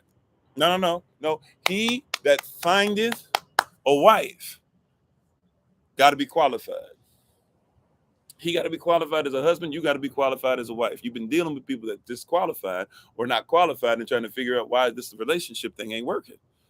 You don't have the right stress tools. So whoso findeth a wife findeth a constitutional, or what you call a good thing, and obtaineth favor of Yahweh. So when you find somebody who studied a husband, then you find somebody. And you know what's may I be honest with you? If you listen to a lot of these girls that be doing the whole telling people how to be the side chick and get money and get taken care of and stuff, and you never have to be married and you don't have to have sex with them that much and this and that, blah, blah, but they'll take care of you, because these guys are husbands and these guys do this. You know what they say? These side chicks say they study your husbands. They study men. And they say that there's a lot of women that get with these men that don't know what husbands are. And they are cool with not having to have the accountability that you're supposed to have and just giving them some of the 20, some of the 30. See, some people talking about 80-20 rules. Some of y'all more like 60-40. Some of y'all more like 40-60. So she comes in, she's like, man, she only giving you 40%. Okay, well, it's easy. I'll give you 30 out of the 60 you're missing, and you'll go ahead and give me some of your time and some of your money. Now, I'm not saying that's righteous. I'm not saying that we should applaud them for it. I'm saying that that's what they're using. They study. They know what a husband is, right? They don't want him to be their husband. They just want to go ahead and get what husbands give. They'll even tell you, oh yeah, they give us respect. They open doors. They buy us this. They do all these other things. And right. And so all I got to do, I don't even have to live with them. I don't have to clean. All I got to do is give them respect and a little bit of sex, and they'll give me all the stuff that I'm looking for. So I got all these men out here giving me security and affection. Right. That Cash App and Venmo card is always on full. Right. Got credit cards that are not in her name. It's terrible, but it's based off of a whole bunch of things that are going on. So death and life is in the power of the tongue. Those that love it will eat the fruit thereof. So whoso findeth a wife findeth a constitution. That's really what it says. But you say findeth a good thing and obtaineth favor from Yahweh. Now watch this. What's the next part? Say, the poor useth entreaties, but the rich answer roughly. Y'all missed that. Why do we never go past that verse? The poor uses entreaties, right? Supplication for favor. Now, this word entreaties right here can mean the poor are always basically trying to make a deal, or the poor are always trying to do bare minimum. The poor are always trying to make an excuse. The poor are always going around the way. But the rich, they answer roughly. The rich, they get in your face. This is what it is. This is what we need to do.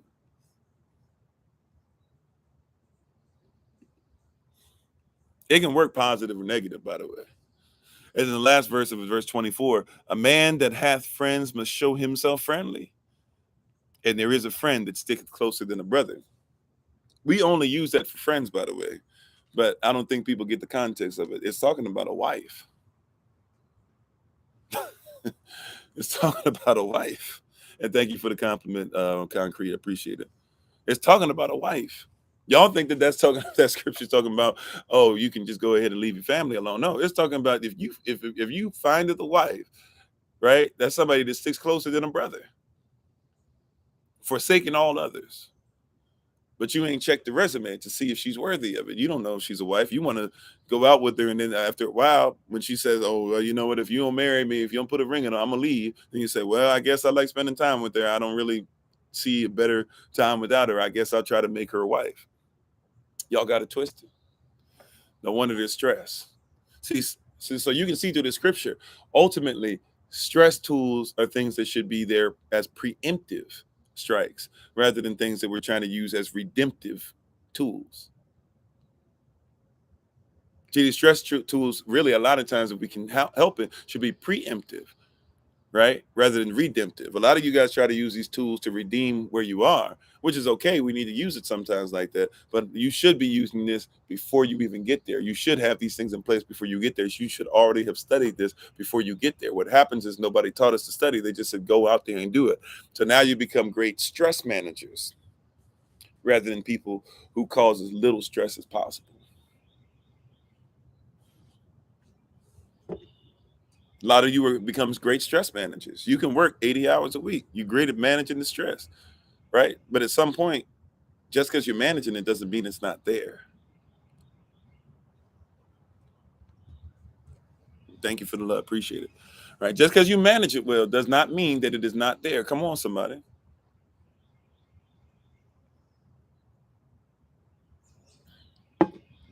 A lot of people have become great at managing stress,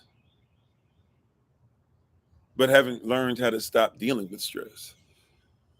You know, that's one of the best ways to deal with stress is to literally just not deal with it.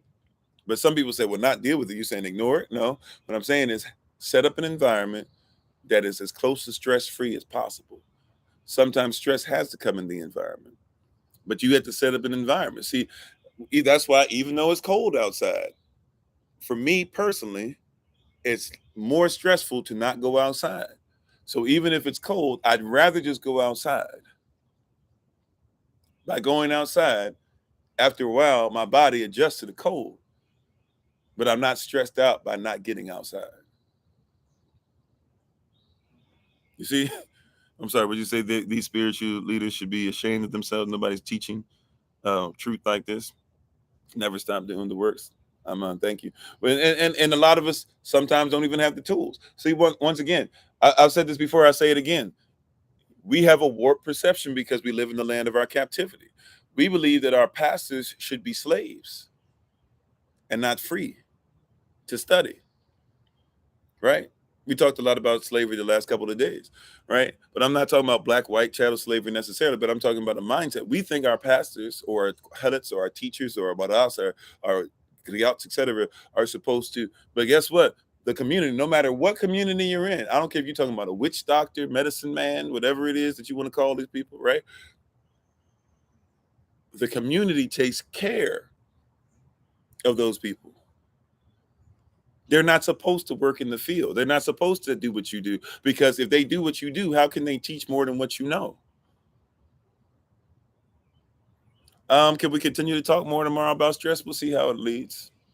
Um, you know, we'll see how it leads or how we're led. Excuse me. Right? Yeah, but a lot of people don't know, right? Like, for example, you be like, my pastor, I'm so proud of him. You know, he works 60 hours a week. He takes care of his wife. He takes care of his children. He makes sure he does hospital visits. He does this, he does that, and he gives us a word. And look, I'm happy for you and I'm proud of him. But do you want a pastor that with zero sleep, studying the word just as much, if not even less than you do, because he has more on his plate to give you a word? Or do you want a pastor? Right? There's nothing wrong with the pastor being allowed to be not in the field. Do you want somebody who knows about medicine and can be a healer, but they have to make sure that they work at McDonald's? And then once they finish working at McDonald's, then they can finally start working on putting together medicine for you? Or do you want them to make sure that they can just focus on bringing medicine for you? I mean, we do it all the time for our enemy. You want to make sure that Amazon and stuff exists and things like that, and that Amazon can be in a position to buy up Whole Foods, and that even you say you don't want it, but I mean that's what you pay for, right? You go to these places to make sure that you build them up so that they can be in a position to not have to have 9 to 5s, but they can just basically give you whatever you feel like getting, right? Right. So sometimes it's been tough in your environment because you come from environments to where you think that, see, this is how it used to work in the church, right? You had the overseer who literally represented the master. And so master would go to his own church service. He would tell the overseer what to make sure was going on in your church service. The overseer would sit in the big old chair, right? Master was like the bishop, right? If you guys have been in places where they got bishops, overseers, etc. So a master was basically bishop, overseer was overseer, sat in the big chair, right? And if master came to your service, then he slid over to the pastor's chair. The pastor sat next to him, and the pastor was supposed to speak stuff that made the overseer pleased, because the overseer was pleased because the master would be pleased with what was going on. Meanwhile, you had people that were in the pews. They were Nicolaitans, Nikos laity. They were the lay folk. The Bible warns you about that in Revelation chapter 2, right? Verse 6, and Revelation chapter 2, verse 15, Nicolaitan deeds and Nicolaitan doctrine, right? So you have a whole environment that's set up where you stressed out. That's why during communion and the ushers, they wear white gloves. Why? Because black people weren't supposed to touch the stuff. They were supposed to have white gloves on so that white people were encouraged, or even when it was black service, they still put on white gloves so they felt like white hands were more pure than their hands.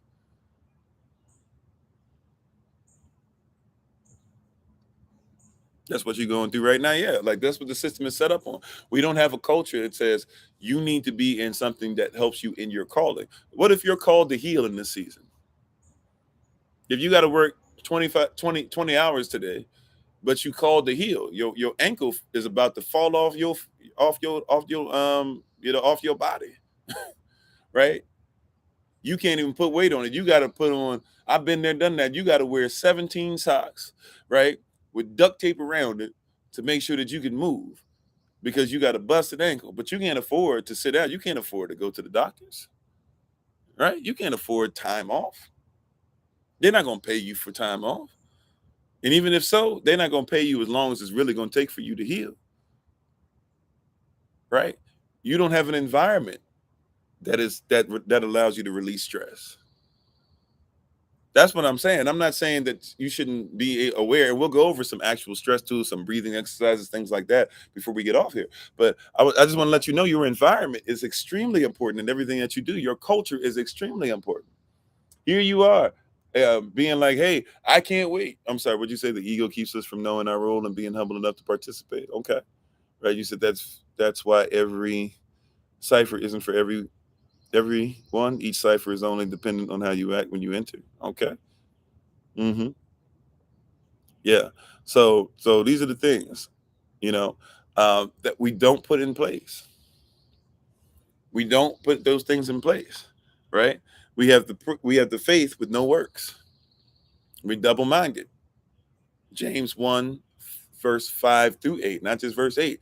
James 1, verses 5 through 8. We talked about earlier. We have a lot of stuff, right? But we're double minded. So you having problems with your right ankle? Yeah, I mentioned the ankle because I kind of was dealing with the ankle because I was so busy. I had to actually and I probably should just stay off my feet for a few days. Let's see if I'm obedient to that. But, like I knew my foot has been messed up for a while.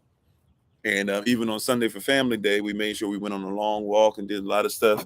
After Saturday, when I was busy in traffic, so that means I was having my foot literally trying to keep us still and this and that and all this other stuff for hours and hours and hours and hours being on the road.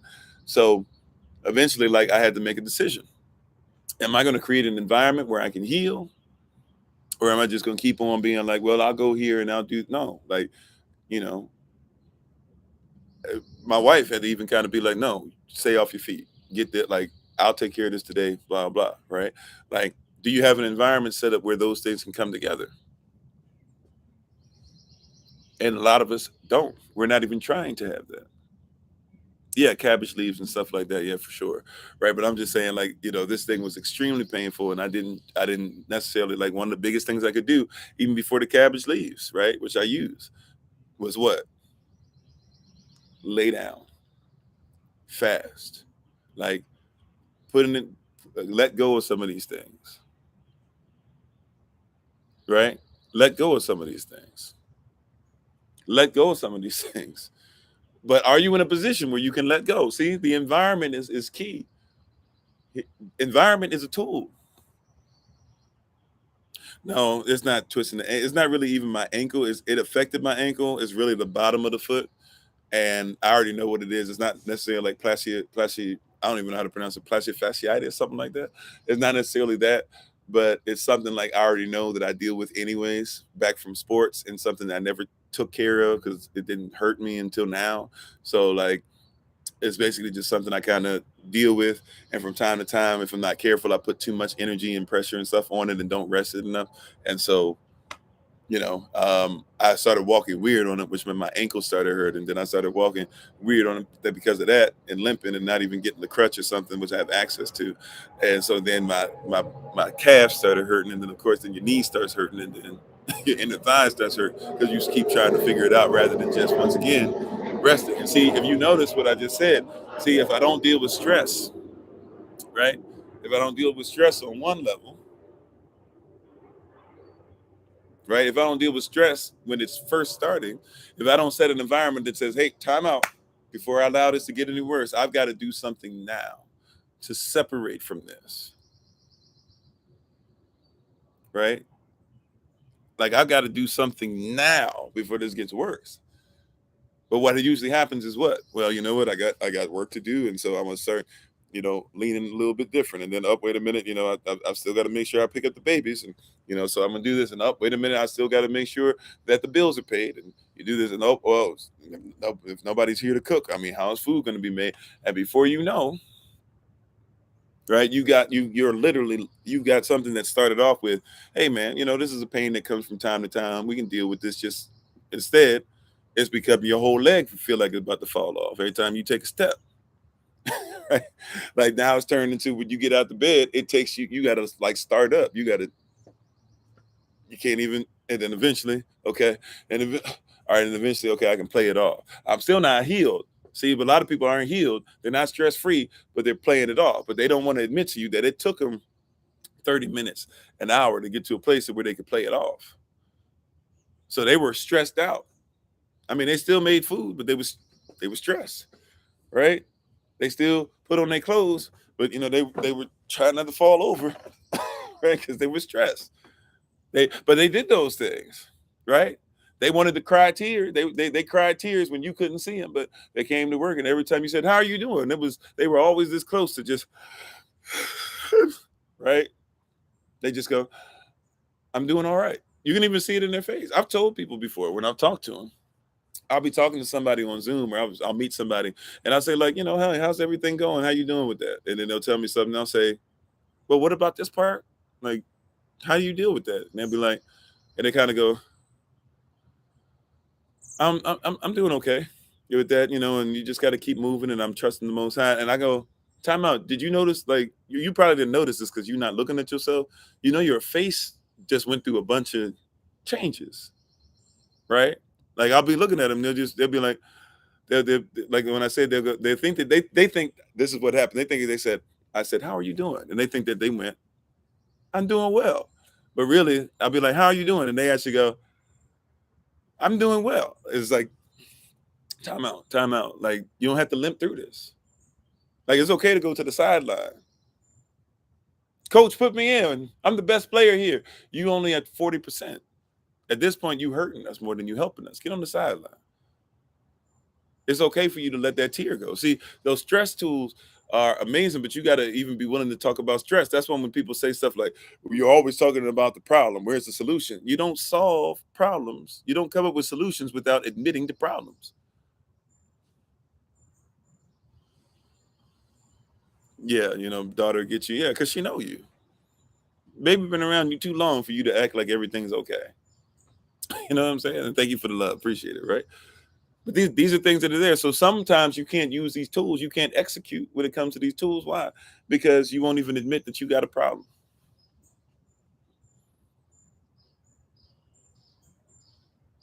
Right? You got a problem. You said we've been conditioned to ignore the obvious thing that's happened to us. Yeah. You've been conditioned. You've been taught that that's what you're supposed to do. Right?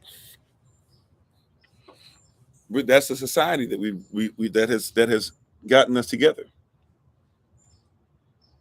Well, see, even when I was talking about last night, that's why we kind of even got towards this. Thank you, Holy Spirit, for even dealing with this last night.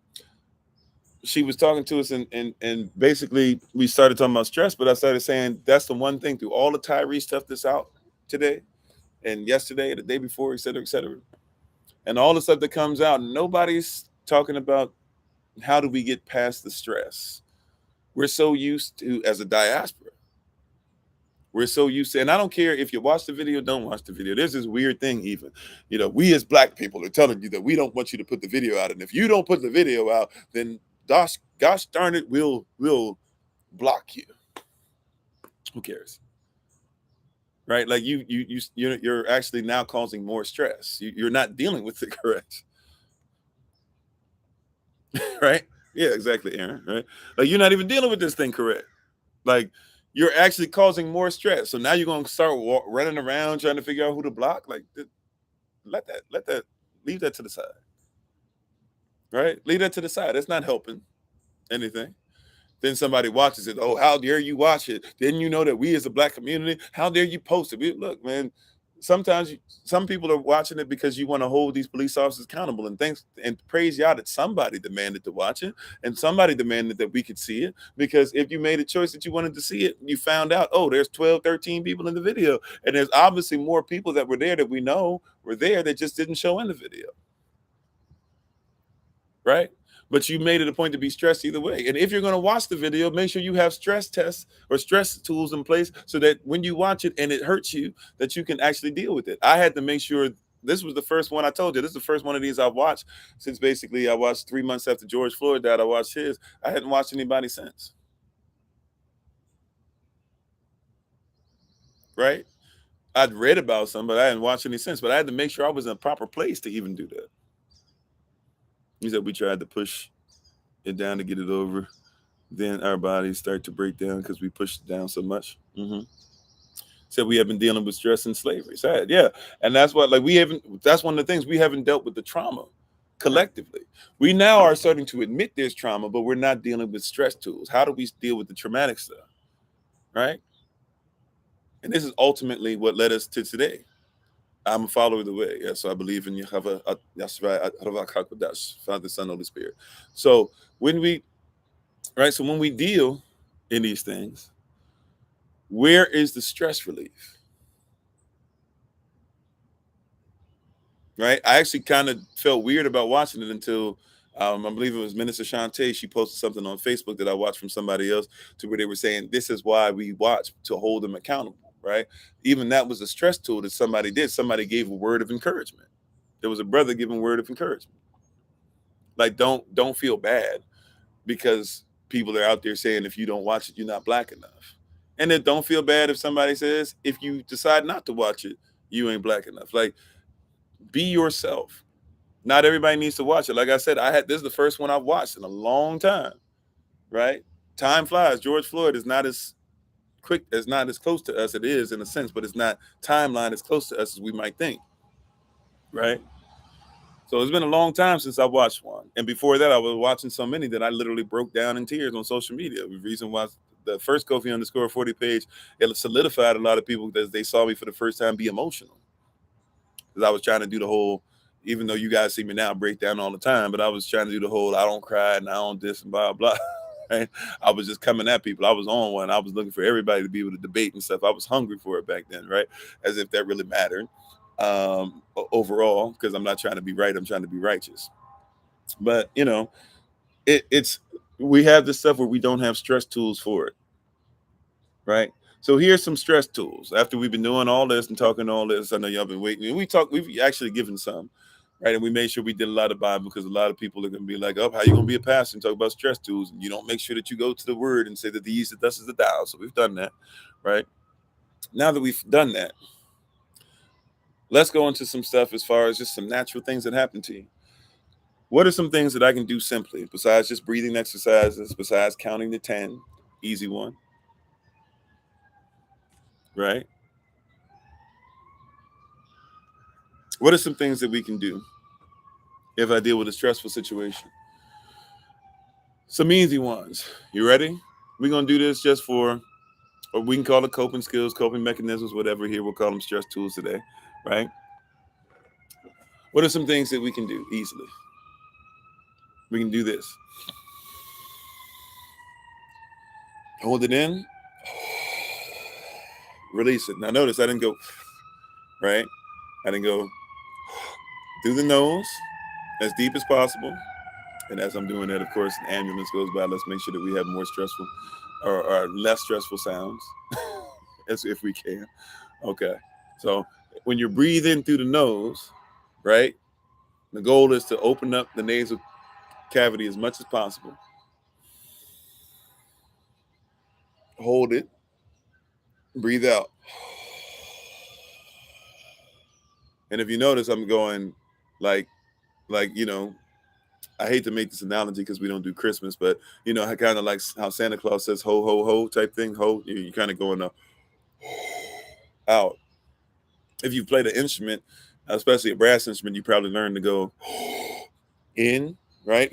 To even have the diaphragm like go down and then go out, right? So for those of you who played like the tuba, trombone, baritone, things of that nature, the euphonium, things of that nature, like sousaphone or sousaphone, right? But the holding it in and then, right? It feels different. Once again, some people describe this as chi.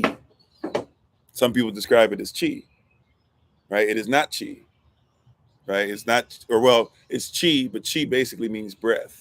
Chi is not even, you know, people are out now through movies and stuff trying to describe chi as its energy, this and that, or whatever. If you go to Buddhist monks and you talk to them about chi, they're going to talk to you about breathing.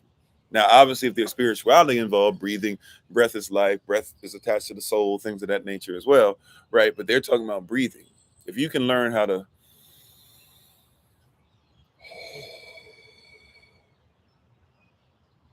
here's something a lot of people are not aware of. If you're somebody who's trying to be better at speech, if you're trying to become somebody who's better at speech, if you're somebody that does a lot of this, that, I don't know, and you start stuttering, I don't, right, things like that. I have that issue myself actually. You learn how to breathe in and out. You stop, breathe in. While breathing in, you're taking in where you are and thinking about what you're going to say. Breathe out. This is what I'm preparing to give. Okay. A lot of people who do those things, who you said that do not work. Okay, cool. Well, there's many stress tools we're going to talk about, and if you've already decided that something that I'm saying doesn't work, I mean, well, by all means, you know, feel free to go ahead and go somewhere where things work. Right? But praise y'all for you. Thank you for being on. If that's your way of saying hello, we appreciate you. Right? So in the middle of that, breathe in. By the way, you know, you can practice it at home too. Like you can practice it in this quiet place, in a serene place. You said, are you supposed to feel lightheaded after breathing exercises? You might at first, especially because it might be the first time you've done it. Right? So if you're not used to actually breathing in all the way, or if you're going, now the goal is not to breathe out unless you're trying to exercise your lungs or trying to get your body used to it. The goal is not to go,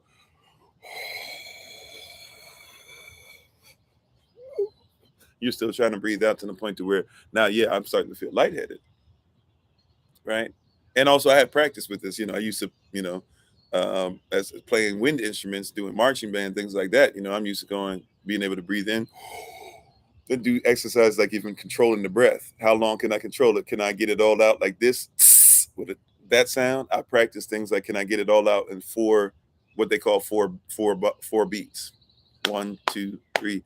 So if this is the, can I go?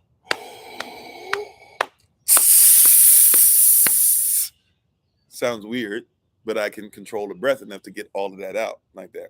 But can I also, let's say if I want to get it out in 16 and keep it going, right? Keep a sound going consistent. Can I control it? So can I go, so 16 of these. So 4 breaths in and then 16 out. So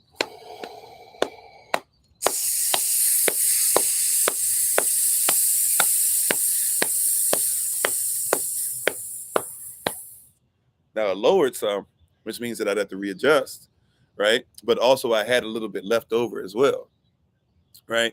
So I would want to get to where the stream, the sound, is sounding like it's going through the whole thing, but I'm controlling it. Now, what happens if you can control your breath? Or what happens if you can be more accountable for your breath? Guess what? That translates in your mind to start being accountable for other things as well, believe it or not, right? Yeah, we're going to get into some humming things or things like that as well. I'll try my best. I'm not a great singer, but I'll try my best to give some of those as well, right? But see, these are some things that are there, right? So a lot of, if you notice, when you meet a lot of musicians that you meet, they're always kind of like, you feel like they're laid back or this or that, especially like saxophone player, trumpet player, flugelhorn player. They always seem to be calm, collected. Even if they on some stuff, they seem to be, the personality wise, they seem to be a little more calm. Why? Because you got to be able to breathe, right? You can't be playing the sax and you can't breathe. You can't play the trombone and you can't breathe, right? So I don't care if you see them out there and they funk, this and that, and they getting into whatever. Like they still got to be able to breathe. They can control their breathing. If they can control their breathing, they can control reaction, right? Because it's not just the air that has to flow through the axe, through the horn, so to speak, right? The axe, the horn. You also have to, what position am I in? Right? I might have to do a whole bunch of stuff. All that is controlled by my breathing. Right? So some of these things, as far as even that even like kind of goes, okay, if I gotta right? That even forces, because like remember, even in marching band, that was a marching band exercise. So what they're trying to get you be what's called marking time. So your legs basically be coming up, right? Might be low regular mark time, or might even be high step mark time where your knees are popping up, and they're going to give you that exercise, and you're going to be doing that, and then you take that same exercise, you put it through your horn, right? But it's getting you used to handling stress. Because guess what? Now I'm gonna have to do that same thing while I'm marching from place to place. I might have to be going this way. I might have to keep my hands up like this, keep my arms down like this, to do this, depending on what the style is, right? Might have to make sure that I have my armature correctly and all that stuff like that. Next thing I know, I'm going. I gotta go this way. Got to change this way. Up, stop, move backwards, move this way, shift. Okay, we're time to make a circle. This and that. Okay, time to do the dance. All right, come. Like I have to do all those things at the same time. How you doing, Brother Kofi? Right? So if I have to do all those things at the same time, they're giving me exercises. They're saying, before we put you out there in the field, before we send you to the job, before we tell you to do this and that, what are they saying? Right? Before we tell you to do all those things, what are they saying? They're saying, we're going to teach you the technique. We're going to teach you the stress tools, right? You're going to practice this over and over and over again. So by the time you get out there, you'll be able to bare minimum breathe. The track star, guess what they do? They do breathing exercise as well. And they go through an exercise. Now here's another one. As I'm breathing in and out, do you imagine yourself? Do you put yourself in eternity where you're headed? I'm gonna say it a different way than they tell us to say it in a typical psychology class, right? Right. And I'm not a psychologist, right? But I am somebody who's a life coach. I am somebody who's one-on-one coach. I am somebody who, does marital coaching, things like that. And I am a teacher, right? And I would like to be able to just set. So I want you, when you're breathing in and out, do you ever put yourself in eternity where you're headed in time?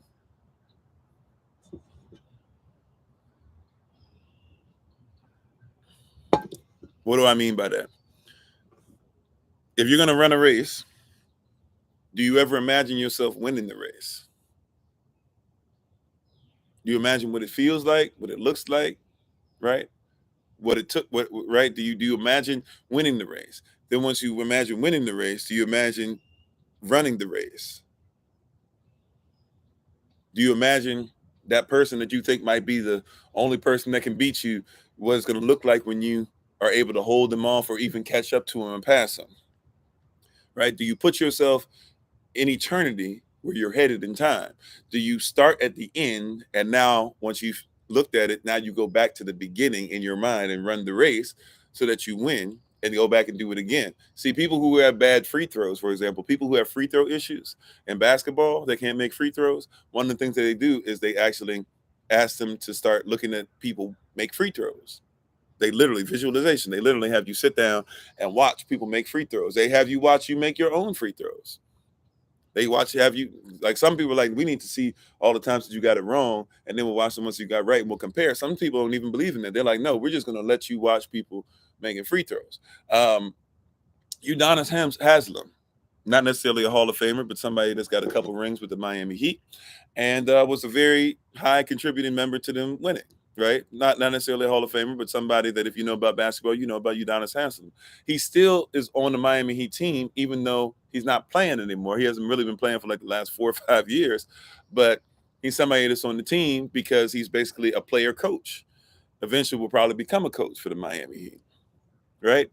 Um, and Udonis Haslam is somebody that, if you know his story, he was not really supposed to make it to the NBA, but he made it. He had a coach that worked with him and basically took him in his house. So pretty much kind of adopted him, brought him in his house. And what they would do is they would put up on the wall, they would say stuff like, it's something called the royal jelly effect. If you never heard of royal jelly, bees do not just only make honey, but they make different types of honey.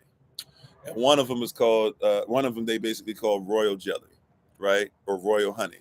It's basically honey that they only feed to bees that are going to become queens, or bees that are going to basically end up mating with a queen, right? So it's not something for everybody, right? So if any bee could be turned into a queen by this royal jelly, but only certain bees are going to be given access to eat this royal jelly. Okay, so if you want them to become a royal queen, you got to feed them royal jelly. So he took that same philosophy and basically from a book that he read and basically said, well, I'm going to apply this to him. So everything that he fed him was the NBA, but he knew that Udonis Haslam probably was not going to be, and on his level, like, you got to realize everybody in the NBA is better than us. So Udonis Haslam could come to wherever you are and basically like make you look like you're nothing, right? But it's relative. If he was going to make it to the NBA, he wasn't going to be 25, 30 point a game scorer. So what were the things that were going to get him in there? Could Udonis Haslam play defense? Could Udonis Haslam rebound? So they would put posters up and they would watch videos of people like Dennis Rodman, and they would add stuff to the poster. It would be like Udonis Haslam rebounds like Dennis Rodman, right? They'd be like Udonis Haslam defends like Dennis Rodman. Udonis Haslam is able to hit a jumper like Charles Oakley. Udonis Haslam is able to play defense like Patrick Ewing. Like, they would put this up. He was always being fed that over and over again, that royal jelly philosophy, right? Right. That royal jelly philosophy was there. Or Tom Brady, you could say he did things like that as well, right? But that visualization, can you visualize yourself to where somebody that nobody cared about you, all of a sudden now you made it to the NBA, and not only did you make it to the NBA, but you've been on the same team. I might be wrong about that, but I'm pretty sure never been on a different team. You played just about as long as LeBron James. You're not on the same level, but you're still getting paid millions of dollars, taking care of your family. And after that, you're gonna get a job being a coach, staying in the same profession somewhere where nobody believed in you except somebody who said, I see the queen bee in you. I'm gonna go ahead and give you that royal jelly. You got to ask yourself, what are you feeding yourself in some of these stress tools? When you're stressed out, do you feed yourself what everybody else feeds on, right? Or are you feeding yourself something that's royal jelly, right? What do I mean by that? Everybody else, oh man, it's so terrible. There's no way we're going to be able to make it out of this. Well, we'll make it out with God, I guess, but that's all we can do. You say, you know what? I'm thankful for the opportunity to be able to deal with this. This is going to make us stronger. That's royal jelly. You know what I'm saying? Like everybody else, man, I don't know how I'd be able to deal with that. You come by, you know what? We have to deal with it. We'll realize that we're sad, right? We'll take some time to mourn so we can be comforted. But after that, the kingdom of heaven belongs to us. We got to keep it pushing, right? Royal jelly. See, somebody, man, it's difficult. I don't even know if I want to deal with all that. You know, you got to deal with children and a wife and this and that. Well, who would want to be part of something like that? I'm gonna go ahead and live my life. When I'm ready for that, I guess I'll get it. True, yeah. If your life has been somewhere you want to party and do this and blah blah, like get that out your system. Don't make sure you put that on any family. But for those that want to wear the crown, heavy is the head that wears the crown. It comes with jewels. It comes with real metal. I'm on. We're getting that royal jelly. I'm on right now. You see, like, do you have things that are set up that you write things out about yourself? When you write in your journal, how about this? Don't just have a journal that says, today I did, today I did, today I did, today I did, and then you never go back and read it except every once in a while or once every blue moon if you read it at all. That's great and everything. And that's part of it. That's one. Write a journal like this. What is today? February 1st, right? February 1st, 2023. What time is it? If you're on the East Coast, 10:24 a.m. Eastern, New York time. Today, I will love people the way that whomever you want to put there, the way that my mom loved me, the way that Yashra loved me, the way that my dad loved me, the way that whoever loved me. Right? The next day, today, I will forgive. Right? I will forgive the way that so and so forgave so and so when they killed their family member. Right? Like put yourself, feed yourself royal jelly and hold yourself accountable to eating it every day. Don't just make it every once in a while thing. Because a lot of people will do it once and then not do it the next day. You got to do this every day. Every day I have to look at myself and say, you know what, like, because it's easy for me. I've lived more years of my life being afraid to be myself than I have being confident and being myself. So my default setting is still being afraid to be myself. Every day I got to remind myself, hey, you got this, king. Hey, you prayed already, right? Hey, even if nobody else wants to be able to say that you're this or that, you don't need to worry about if anybody else says you're handsome. The Most High says you are. Your wife says you are. Why don't you say that you are? Hey, king, like people need this word from you. Don't think that nobody's going to get this word that you have, this gift you've been given is something that's powerful. It's going to move people. Hey, like I gotta feed myself every day. Hey, if nobody else is going to be on time, you be on time. You get it done. You make sure it has to happen. It's not on anybody else. They don't have to worry about it like you got to worry about it. You do what you got to do. When everybody else start falling off, oh, I don't like this, I don't like, hey, you still got a mandate. You still got a whole bunch of people. 4 people might not like what you're doing, but it doesn't mean that there aren't 3, 4, 500 people that are waiting for you to honor the words that you say. Make sure it happens. You got to speak to yourself. You got to speak life. You got to give yourself royal jelly. You're designed to go into a kingdom.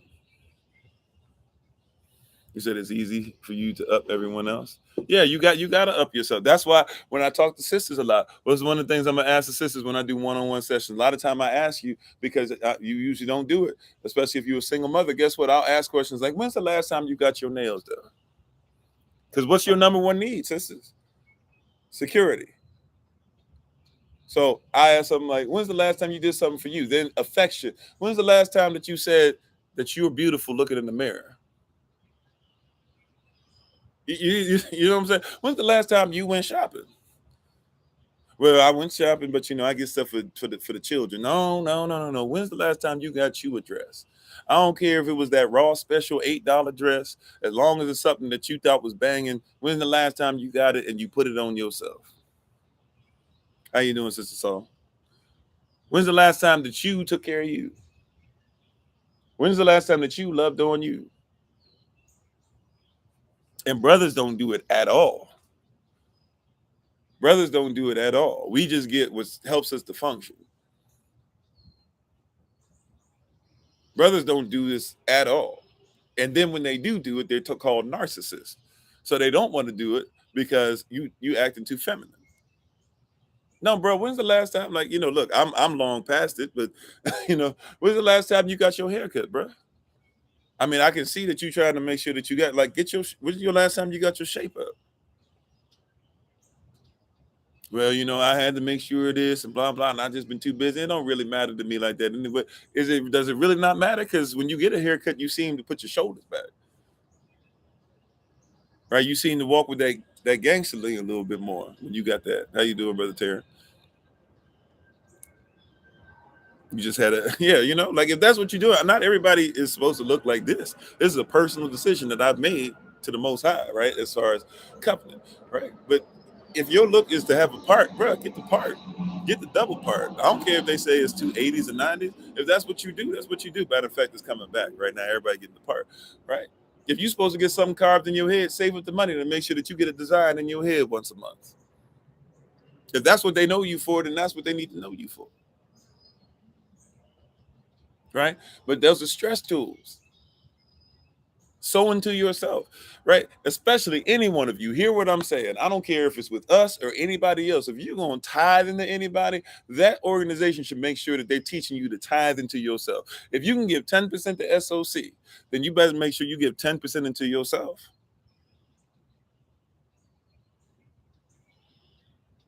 If you can give 10% to your church, where's your 10% at for yourself?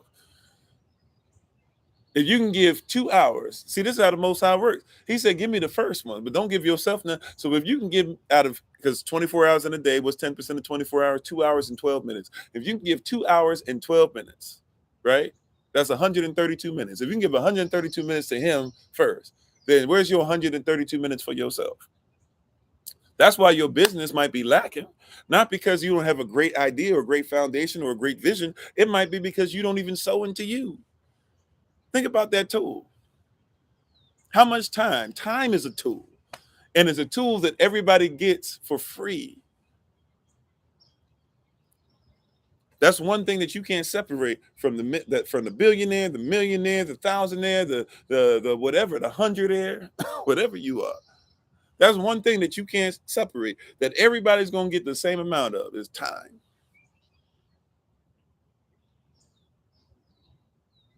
Right? You might have to do more with your time, but why not do more with your time? But if you can give 132 minutes to the Most High, right? Where's your 132 minutes for yourself? Because the issue is, even if some of y'all give your 132 minutes to the Most High, your 2 hours and 12 minutes, even if you give your 132 minutes, then y'all still turn around and give 8, 9, 10, 11, 12 hours to your job. And then talk about, I don't have no time for my business. Make a business decision right now.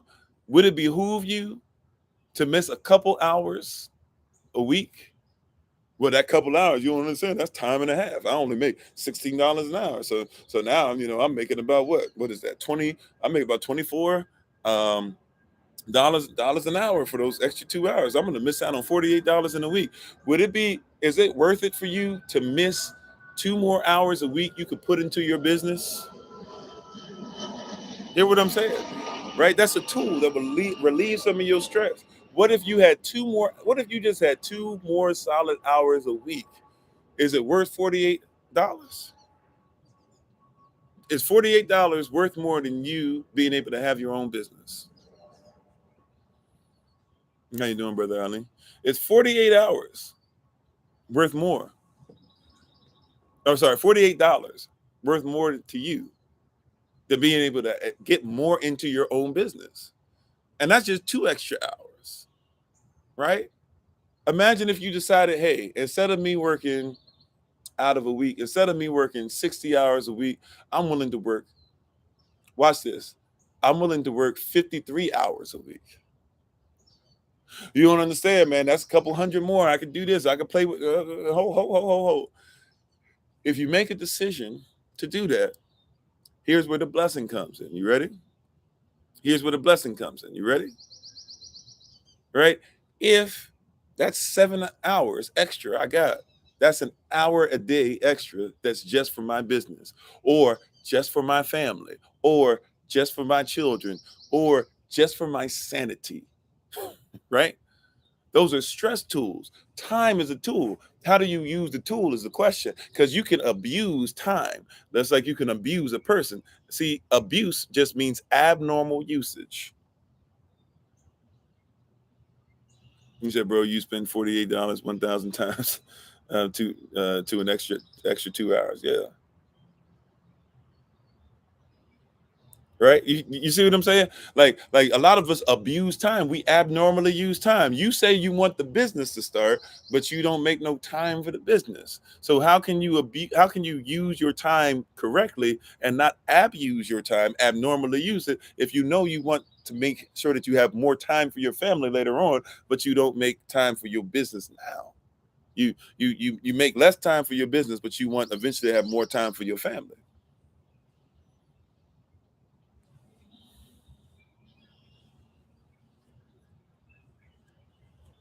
Right? Um, I'm not sure. What are you saying as far as you want to share your testimony? You're saying you want to come on and share your testimony? Is that what you were saying? Um, is it real Zacchaeus? Right? But see, a lot of people don't have time, but you don't use time. See, let me tell you this. People say make time for this. No. You can't make time. Time is. Use time. It's a tool. You need to make time for blah blah. No, use time. Use time to have less stress. Shalom, how you doing? And thank you for the love. Appreciate it. Right? Use time. Don't abuse it.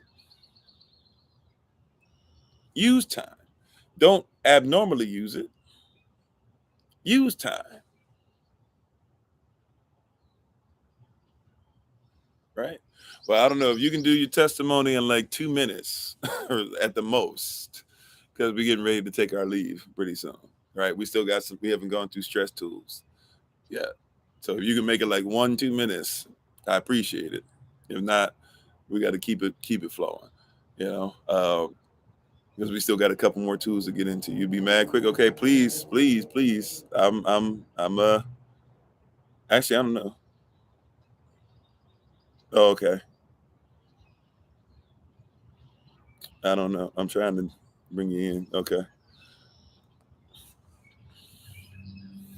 But man, thank you for putting this live on, and I love the hyper focus on time, because I'm an entrepreneur and I beat around the bush, and I didn't start my business for years and years, and eventually I did, and I had to kind of drop it, and I thought that all the problems were not having enough. I always found there was a problem for the solution. And essentially, like you're talking about time, I realized if I focused on the end game being that I want my time back, Mm-hmm. and I started a new business. And essentially what I did is I partnered with someone that owns an exterior cleaning company. I suggested that I could provide the labor for 50% of the revenue, which means that I had to cover, gas to and from jobs and stuff like that. I hired 4 guys, and I said, hey guys, you're getting paid $15 an hour right now. How about you make 40% of a revenue that's about $1,000 a day? So they make about $400 a day. They're stoked. I make $100 off of each of them, and I'm able to sleep in 7 days a week. And so it's totally available without being rich to be able to obtain time if that is the goal. And so I just want to say thank you for doing this, because so many people hyperfixate on getting more cash, when in reality, man, like let me tell you, man, like I've got cool little toys and cool things, but man, there is nothing like time. And so I appreciate you doing this. I'm gonna keep quiet and just let everyone else know. Oh no problem. Can I ask a quick question? Can I ask you a quick question? Man. Just real quick. Do you are you married? Any children? Anything like that? Yeah, I'm married. I want to have babies, and she's just as entrepreneurial as me. We're about to start a mobile detailing company. Basically, what I'm doing is I'm creating the exact same format that I have with my business partner. It's just that that's a residual income that can get other things going. And so that's kind of like a foundation point. To be honest, about a third of it goes to Kenya, because I got a little chicken farm over there that I like to give to. But like, that's not even the goal. The goal is primary, like you said, like it's being able to get that time back to have the bills paid before the day starts. And then it's really all about being able to build on top of that, stack on top of that, which is what we're kind of doing now. But like, barely able to keep above head with the time aspect. And now it's time to add on top of that and essentially we're just going to build another, we're going to build a mobile detailing business. And it's not about what it is. It's not because we're passionate about detailing or passionate about cars. We're passionate about time. We like the ability to have more money and more time and more opportunities for other things. And so I agree with you, man. Yeah, thank you. People take too much time thinking about like how to start their business, how to like what should I do.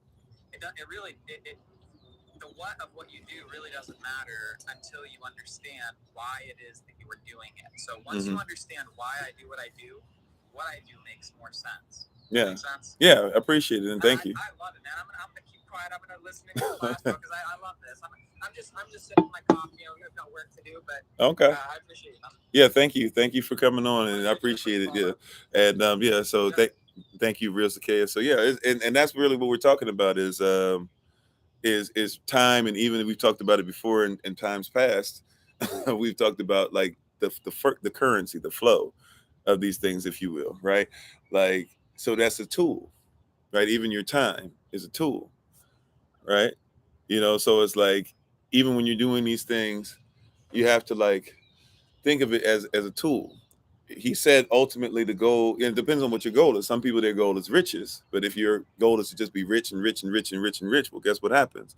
To be rich and rich and rich and rich and rich means that once you're rich, you still got to get richer. Once you get richer, you got to get richer. Once you get richer, right? But you can have cash flow, currency, right? But it also gives you time flow. I'm on, right? So see, I got time flow. It gives me cash flow, right? Like, see, cash, if I can go to what we would call the spiritual, right?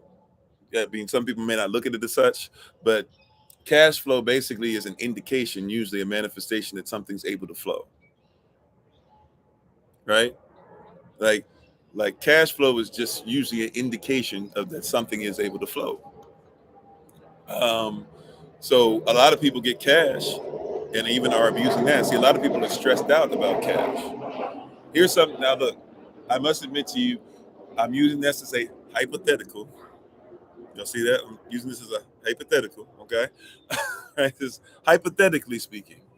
Here's an exercise you can do that would allow you to be able to help you with some stuff. You can do this in many different ways. I'm gonna give you a few different ways. The reason I wink at it is because it's hypothetical. Because technically, one of them I'm just saying you could do because it's not supposed to be something that's lawful or legal. Okay, it is illegal to do one of the things that I'm about to talk about, right? But I'm just gonna be honest with you and how some of this stuff works. Okay, you could do an exercise. This is a simple one. I'll start off with the one that is, you can really do because it's legal. Okay. How many of you have ever taken your fears?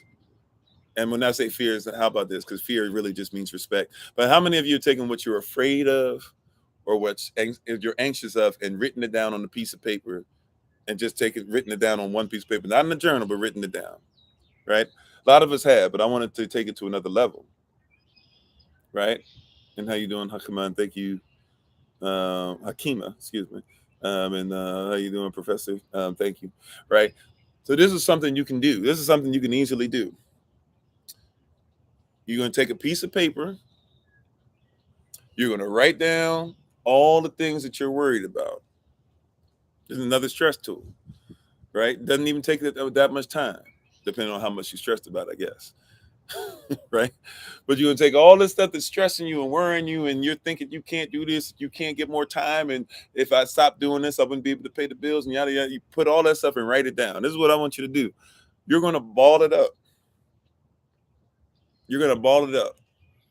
And you got to make sure, find some place where there's no grass, find some place where it's not going to be burning. If you want to, instead of a piece of paper, if you want to get fancy with it, if you want to get into nature with it, go get some birch wood or something like that, right? Or something that's flammable. But you're going to write this stuff down on, and you're going to make sure you find a place. Look, you're going to find a place. I'm saying this out loud. Find a place to where you're not going to burn down any forests. If you need to do it in the parking lot, if you need to do it in your driveway, if you need to do it somewhere where it's a bunch of dirt around so that you're not going to cause any fire, no grass. If you need to go ahead and get rid of grass or anything, if you need to brush stuff away so there's no brush fire, whatever it is, right? Or any kind of fire around the leaves and things that have fallen off the trees. I'm making that very clear. Okay, we are suggesting that you make sure that you are as safe as possible. If you need to come out with a fire extinguisher wherever you're going to do this, all right. But you're gonna take all those things that you write down. You're gonna ball it up in a ball, and then guess what you're gonna do? You're going to put it down somewhere, and you're gonna create somewhat. Obviously it's not really an altar, but you're gonna basically pray to Yahweh, and you're gonna say, "I give this. I'm tired of carrying this, and I give this to you." You're gonna burn it up. You're gonna burn it. You're gonna just burn it, right? And then you're just gonna let it burn where it is, and you're gonna watch it go up in the air and smoke.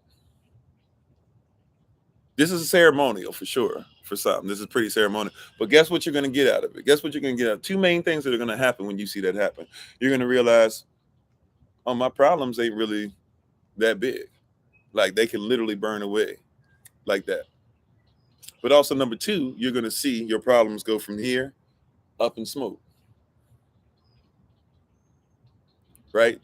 Like you're going to realize that you don't have to hold on to it anymore. So that's why I say write it out, because that's what you've been doing in your life. You've been writing it out and writing the list. Write out the list of all your problems, all the things that are stopping you, all the things that the world does, all the things that the white man has done and the black man has done to you, and this is done and America has done, and blah, all those things. Right? The devil made you do this and blah, all these things. Write it out, right? Write it out, and then ball up the piece of paper, right?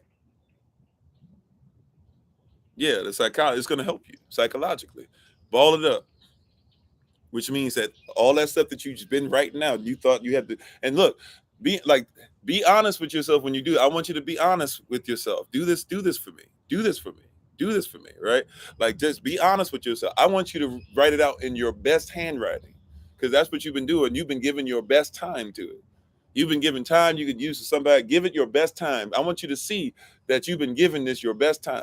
I've been doing this. I got to make sure the schoolwork is done. I got to make sure this is done. I can't really homeschool. I can't really do this. There's no way I could give time to this. I've got to run to this. They're depending on me. The PTA needs me, blah, blah. I want you to give it your best penmanship, because that's what you've been doing with your time. You've been giving your best time, because all time is your best time. So I want you to give your best. I want you to write it out in cursive if you need to.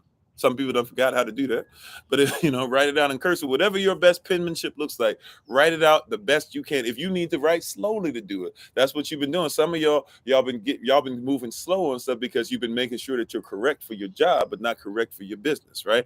I want you to give all that. You've been making sure you correct for church services, but you're not correct for regular human beings. I want you to go ahead and give it your best, even if it means you got to go slow. Then ball it up, because you're going to realize that you've been giving your best to something that's not even worth it. And then you're going to burn it and say, Yahweh, I release this to you. And let it burn. Let it fall to the ground. Let it burn. Watch it burn. Watch the smoke go up. And then leave it there. If you feel like doing that. Right? If you feel like doing that. Right? That's one that you can do. That'll be pretty powerful for you to release it, to let it go. To let it go. We holding on to stuff that doesn't even belong to us. Some of the reasons why you have no time is because you haven't forgiven. Right?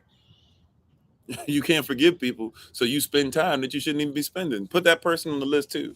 Put that thing that you did where you haven't forgiven yourself on the list too. Burn it up and say, I release it. It's done.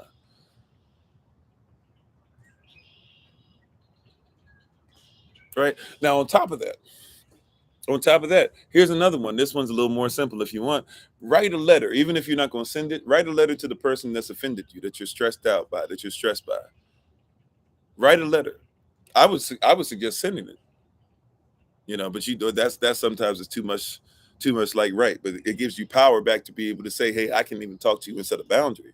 I don't care if it's somebody that's at your apartment complex who's stressing you about rent. I don't care if it's a family member that doesn't listen to you, right? I don't care if it's an ex or whatever, right? You're gonna write a thank you letter for them letting you down. It's a stress tool. You holding on to stress. See, some of these things we can actually just come up with some practical stuff, and and some people like write a letter to them. So fine, if you can't send it, at least write the letter. But some of y'all need to write a letter to these people. Write a letter. I thank you for saying that I would never make it because I'm still here, right? I'm still flourishing. My children are still growing. This and that, whatever. I appreciate you, and I'm praying for you. I hope that everything happens for your life well. I hold no animosity towards you. I release you. But see, but watch this. Don't write it down and not realize that you're going to be held accountable to it, right? Getting your power back. It's powerful to write it down. It's also powerful the accountability that's on its way.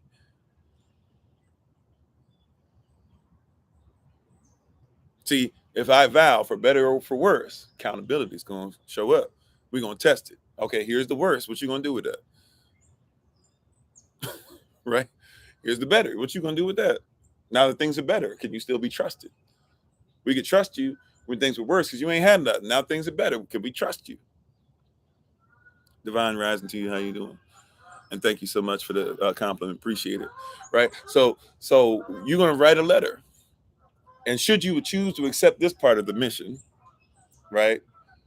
Not only are you going to write the letter, but you're going to also send the letter if you still have the person's information, or give the person the letter. I'm thankful for the way that you pushed me. I'm grateful for the things that you've shown me about myself. I'm grateful that you forced me to have to come up with these or to have to use these coping mechanisms, but I'm not going to use them just only to cope. That's why I talked about stress tools. See, because a lot of people only cope, right? But we want to be delivered. I want you to use this tool to break out of this, to break off the chains of things that are demeaning, right? To break off the chains that make you think that you can't make it because you have to give up time in order to have time. You know what I'm saying? Like if I want to make sure my family has time and a space to live, then I've got to make sure I give up, 16 hours a day to make that happen. But now I have no time. See, these are stress tools. Stress tools. These are things that, once again, these stress tools should be implemented prior to you going through this. Is prayer a tool? Sure. We talked about that earlier, right?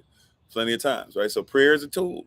But once again, even just like in your prayer life, you need to learn how to be specific and come boldly before the throne and know what you're praying and live what you're praying. Faith without works is dead.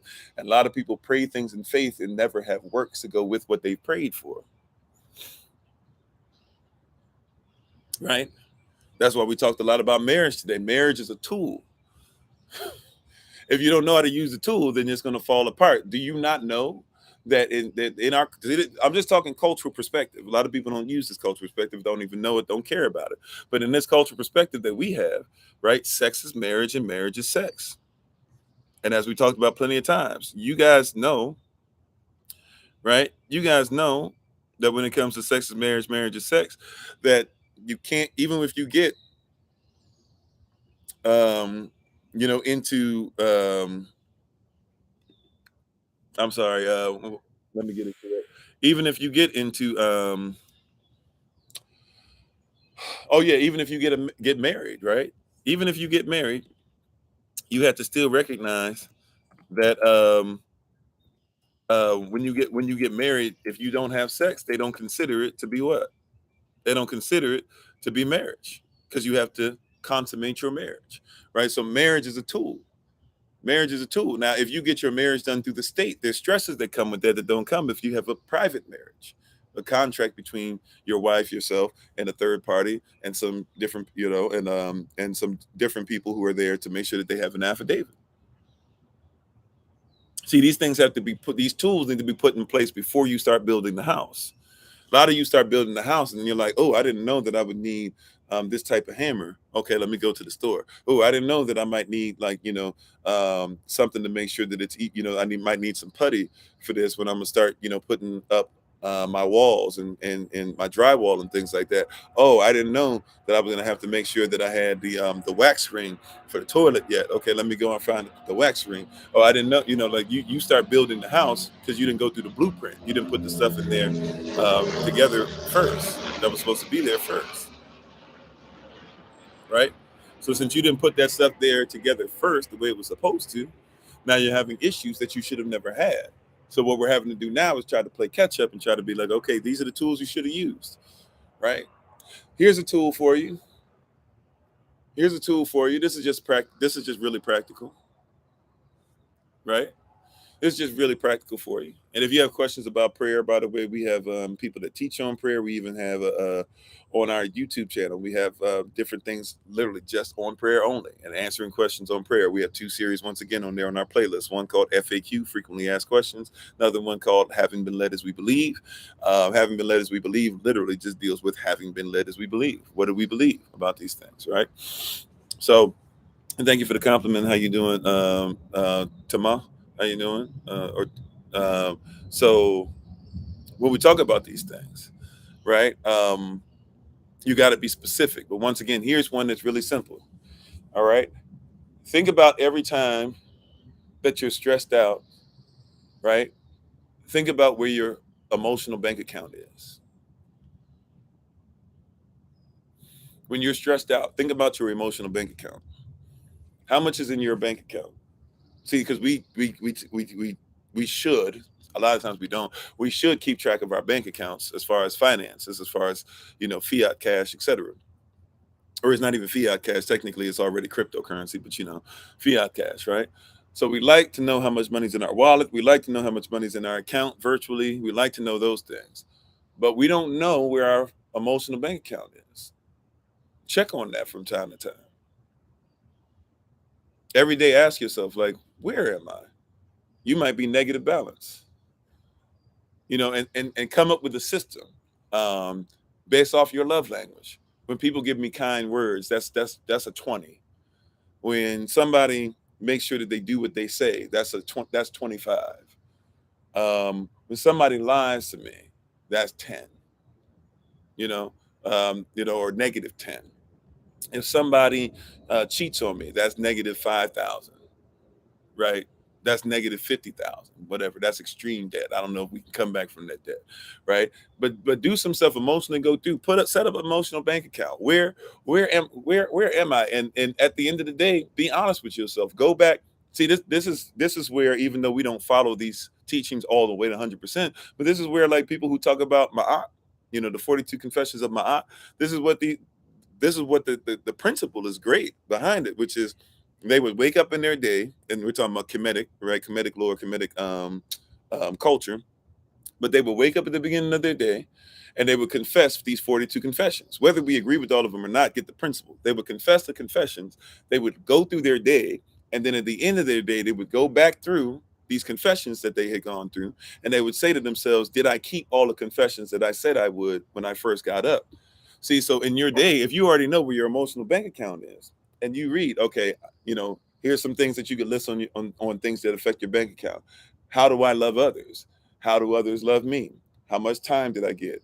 Did I give anything to my business? Blah, blah, blah. And you put number values next to each one, right? But and you already know, since you're being honest about it, you've already started off. You can get like a little erasable whiteboard or something like that, place it somewhere, and have this stuff posted on there. And just be like, okay, today, I know I started off with 500, right?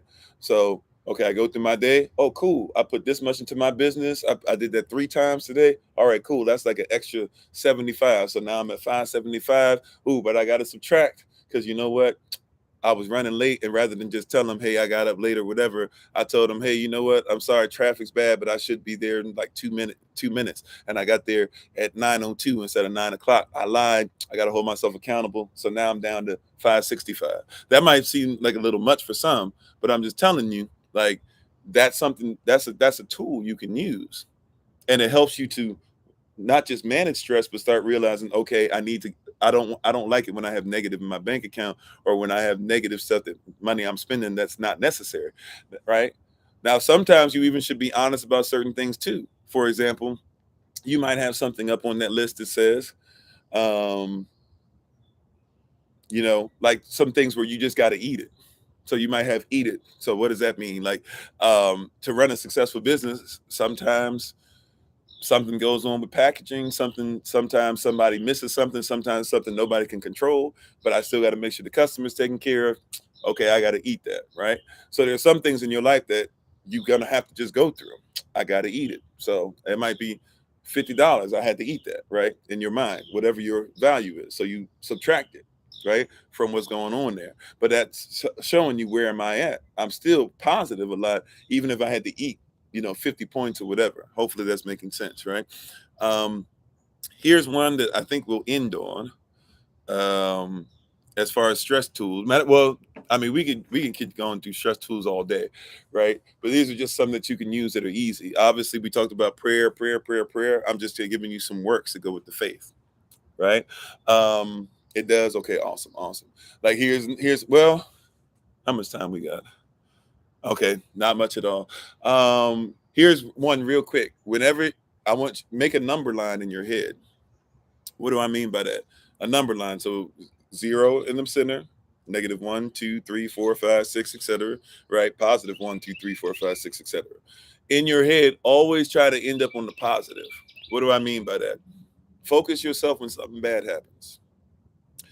And say to yourself, okay, I'm going to deal with this bad. It's negative. But I'm always going to end with a positive mindset. This is a stress tool. You know why? Because your brain, I'm talking about the physical. Your mind is spiritual. Your brain is physical. When they say the mind, they're not talking about the physical. When they say the brain, they're talking about the physical. Okay? The brain does not comprehend anything except how to emote. It comprehends what's being manifest through the soul, through the pineal gland, even the pituitary gland working, the hypothalamus working as well. That it's just doing what it's told, right?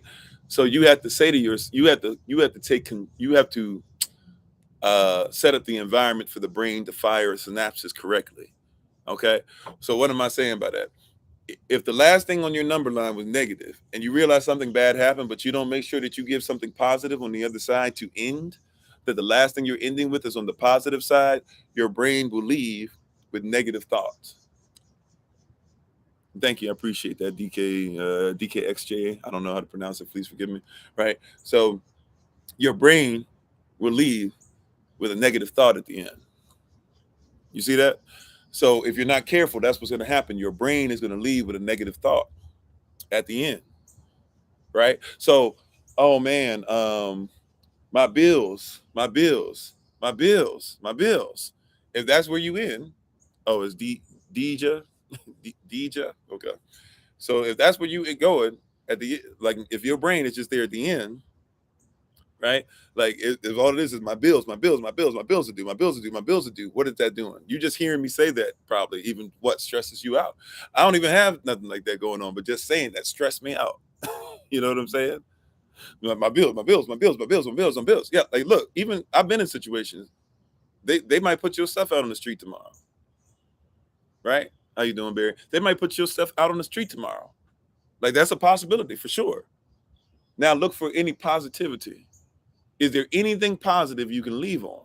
Because if you can leave on a positive mindset, don't go back. Because that's what happens a lot. Two people say, "Well, I'm thankful for another day, but my bills, my bills, my bills, my bills, my bills." Well, your mind is just going bills, bills, bills, bills, bills. You don't have anywhere to go, right? Your brain, rather. And your brain, now through the soul, the psychology, the psyche, that's what psyche in the Greek means, is soul. So through your soul now you deal with the pneuma, the spirit, the pneumatical thought process is like now in the physiological, the psychological, and the spiritual, everybody's talking about bills.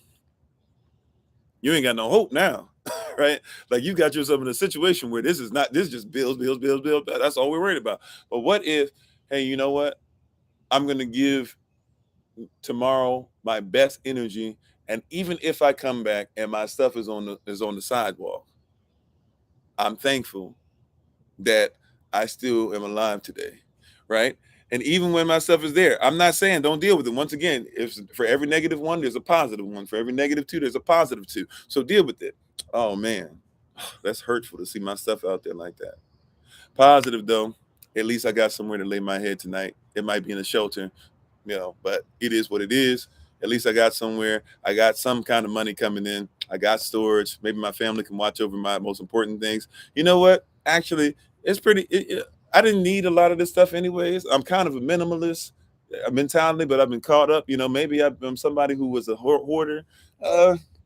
I don't know if I need all this stuff anyways. Maybe God was really trying to get me in a better position, right? Like find a way to always find the light, because you are the light, right? You are the light of the world. You are a city placed on the hill. You are the salt of the earth. What value does salt have as it loses its savor? You might as well just throw it on the ground and let men walk on top of it, right? If we have the Most High, we have everything, but also He wants to give you every need. He supplies your every need to give you your every want,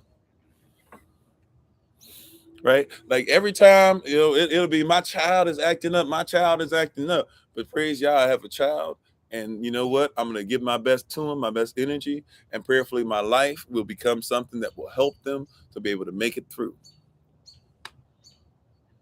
Once again, going back to time, you determine your time. Time is free, right? Time is free. If you sign your time over to somebody, that's not because it wasn't free. You own it, right? Or you had it and you gave it to somebody, right? But you can't be mad. Man, these people at our job, they messing with my time, but you gave it to them. If that's what you gave, give it your best. That's what you gave it to. Now put yourself in a position where eventually you can make sure that you are going over that time. But time is free. So is will. Did y'all catch that? Time is free, but so is will. See, we say these things in scriptures and stuff, but we don't really mean what we say. I will bless the Lord at all times. That means it's a result of my will. It doesn't matter what the situation is. It doesn't matter if my problems are bad. It doesn't matter if my energy is low. It doesn't matter if my blood is off. My blood levels are off a little bit. It doesn't matter. I've decided as a result of my will, I will barak. I will bless. Matter of fact, I'm so much into doing this, I will find somebody to bless. But wait a minute, I don't have any time to find somebody to bless. Well, as a result of my will, I've got to change my environment. See, these are stress tools. These are tools. I'm thinking positive. I don't have any time, but I've already decided as a result of my will, I got to bless somebody. But I don't have any time. Now you having the internal conflict. You having cognitive dissonance. Somebody's going to lose and somebody's going to win. You choose ye this day who you will serve. Who's going to win this fight? I don't have enough time. I got to do this and then job and blah, blah. Well, guess what? Then some point the job going to have to go away, because if I will bless the Lord and he tells me to bless people, I got to be in a position to have time to bless people.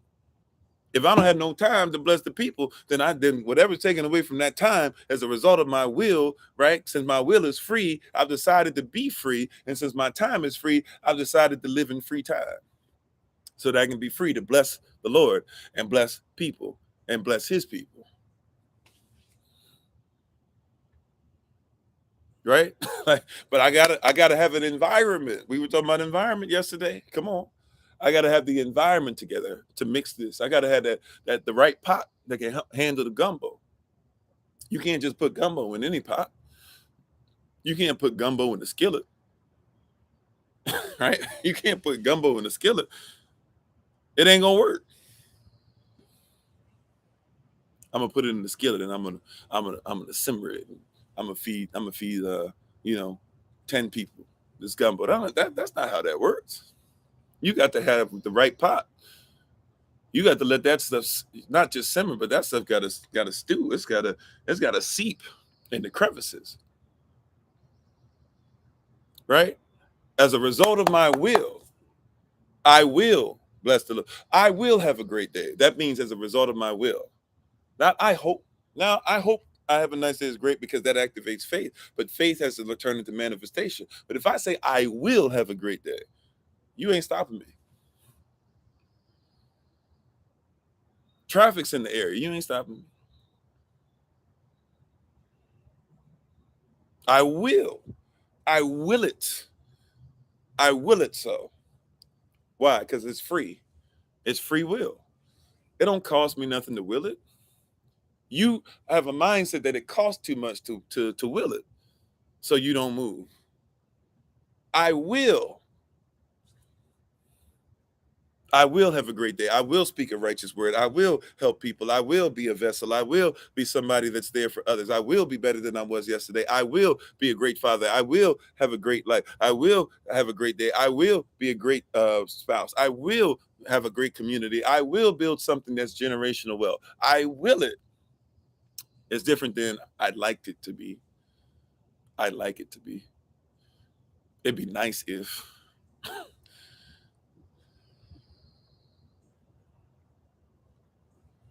Baby, I'm just hoping that you know that I love you. It's different than, baby, I will love you. Baby, I'll love you I'll love you when I'm not angry at you. Baby, even when I'm angry at you, I will still love you. Baby, I'm having a bad day today, so I'm not really gonna be able to love you the same way. It's different than, baby, today I ain't feeling that right, but I will still love everything from the crown of your head to the sole of your feet. It's a different, and doesn't that sound different?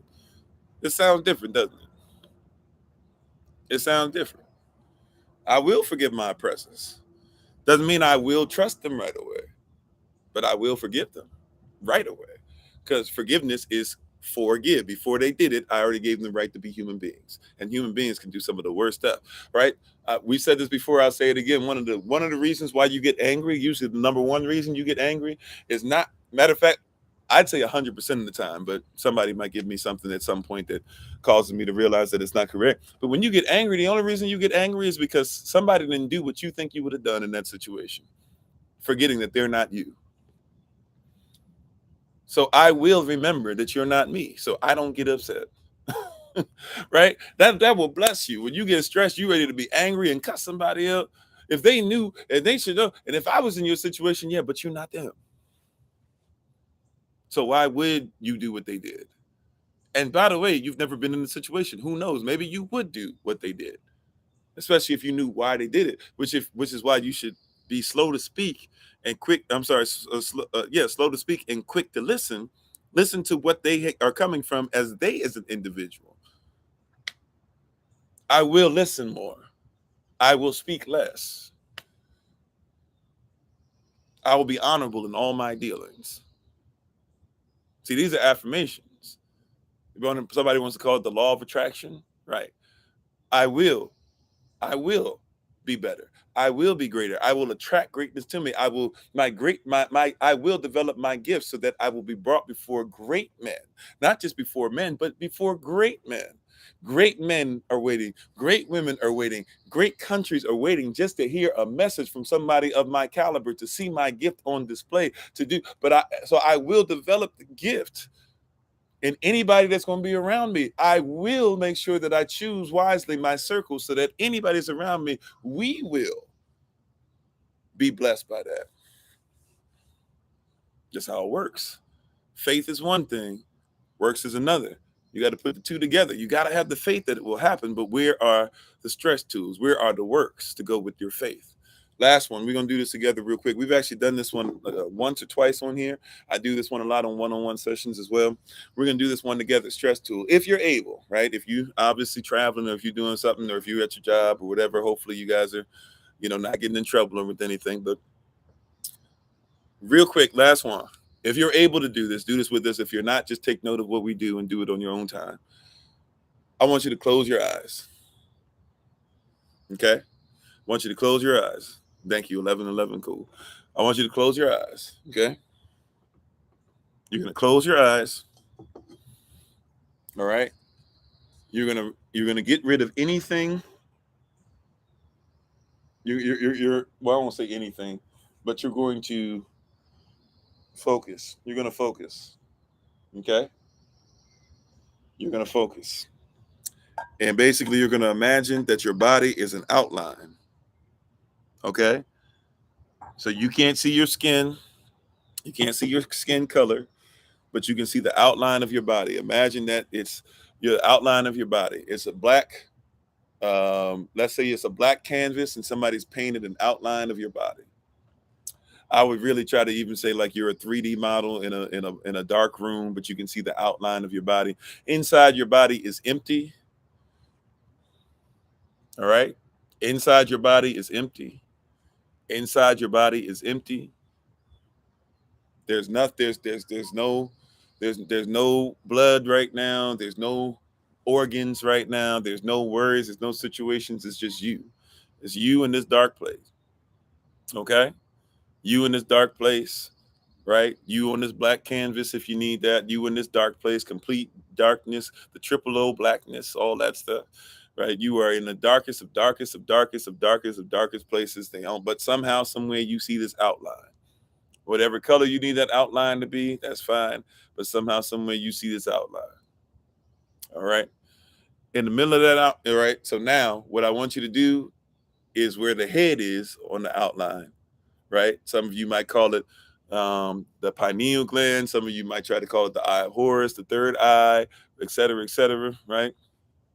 In that area of the body, right? We hope that you know what the pineal gland, if you're not aware, it's about here on your head, right? It's really not up here, but it's more so like down here. It's about half the size of your thumb if you have a healthy one, and very liquefied, very liquidy, very gooey, if you will, but very liquidy, running, and it's filled with melanin. I want you to imagine that kind of thing, like almost like a drop of water that's kind of like flowing, almost like rippling across the drop of water. But imagine it as light, and it's in the center of your head. Imagine it as light, and it's the center of your head. Imagine it as light, and it's in the center of your head. Okay? We're imagining that light. So we have dark place, outline of our body. Nothing exists in our body except right now we have this light that's rippling and flows and wants to flow like water, but it's staying in the same place. All right? Let's just let that stay there. Try to imagine that. Breathing in and out now, as we talked about earlier. If you can, do this while simultaneously breathing in and out. Breathing in through the nose, breathing out through the mouth, and continuing that, right? Let your breath be your mantra right now. Let your breath be what you're chanting right now, while you're also seeing this light. Now this light begins to spread, but only into where your brain area is. So now it's not just the light is where your pineal gland is. Now it's the both hemispheres.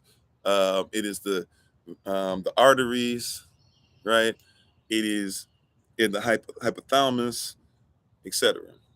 Okay, it's so now that's where we are, where the brain is. Okay, so that's where we are, where the brain is.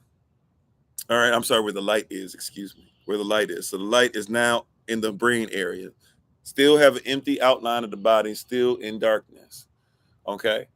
Now we're going to take that light, we're going to let it shine through the entire head, let's say all the way down to like where the medulla oblongata is. If you're aware where that is, if not, just think kind of like, start thinking like kind of sort of like light shining almost like where your mouth area is in your head. The light is now spreading. The light is now spreading, right? And what I'd like you to start seeing as well is imagine almost like you're seeing, I try to describe them as veins, but we want you to think instead of blood going through them, you're seeing energy go through where the light is through your body, right? So you have light, but you also have energy going through. You have light, but you also have energy going through, okay? We're continuing to go through there. Now you're just going to see it to where it's going to go through the neck, and it's going to make its way through the shoulders, even to the arms, to now to your fingertips. Imagine now you can see the light. It's still the rest of your body is still dark, but you can see the light and see this energy flowing through from the pineal gland to the brain to the head to the neck, all the way down through the shoulders into the fingertips.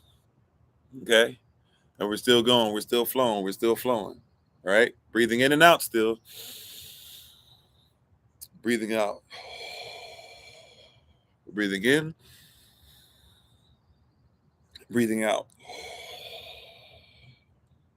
All right, still flowing. Now all of a sudden it gets into the torso.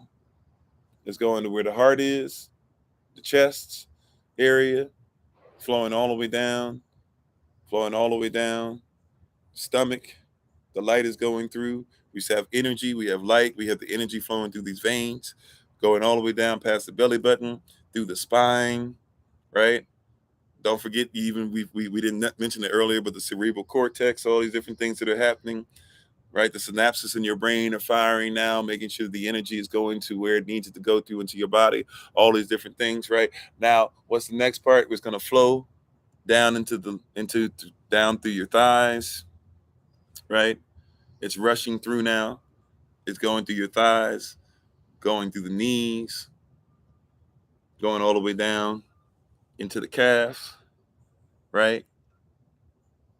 Making its way through your ankles, into your toes, and now your body is completely emanating light and energy, right? So now you're in this dark place, but inside the outline is the light. Breathing in and out.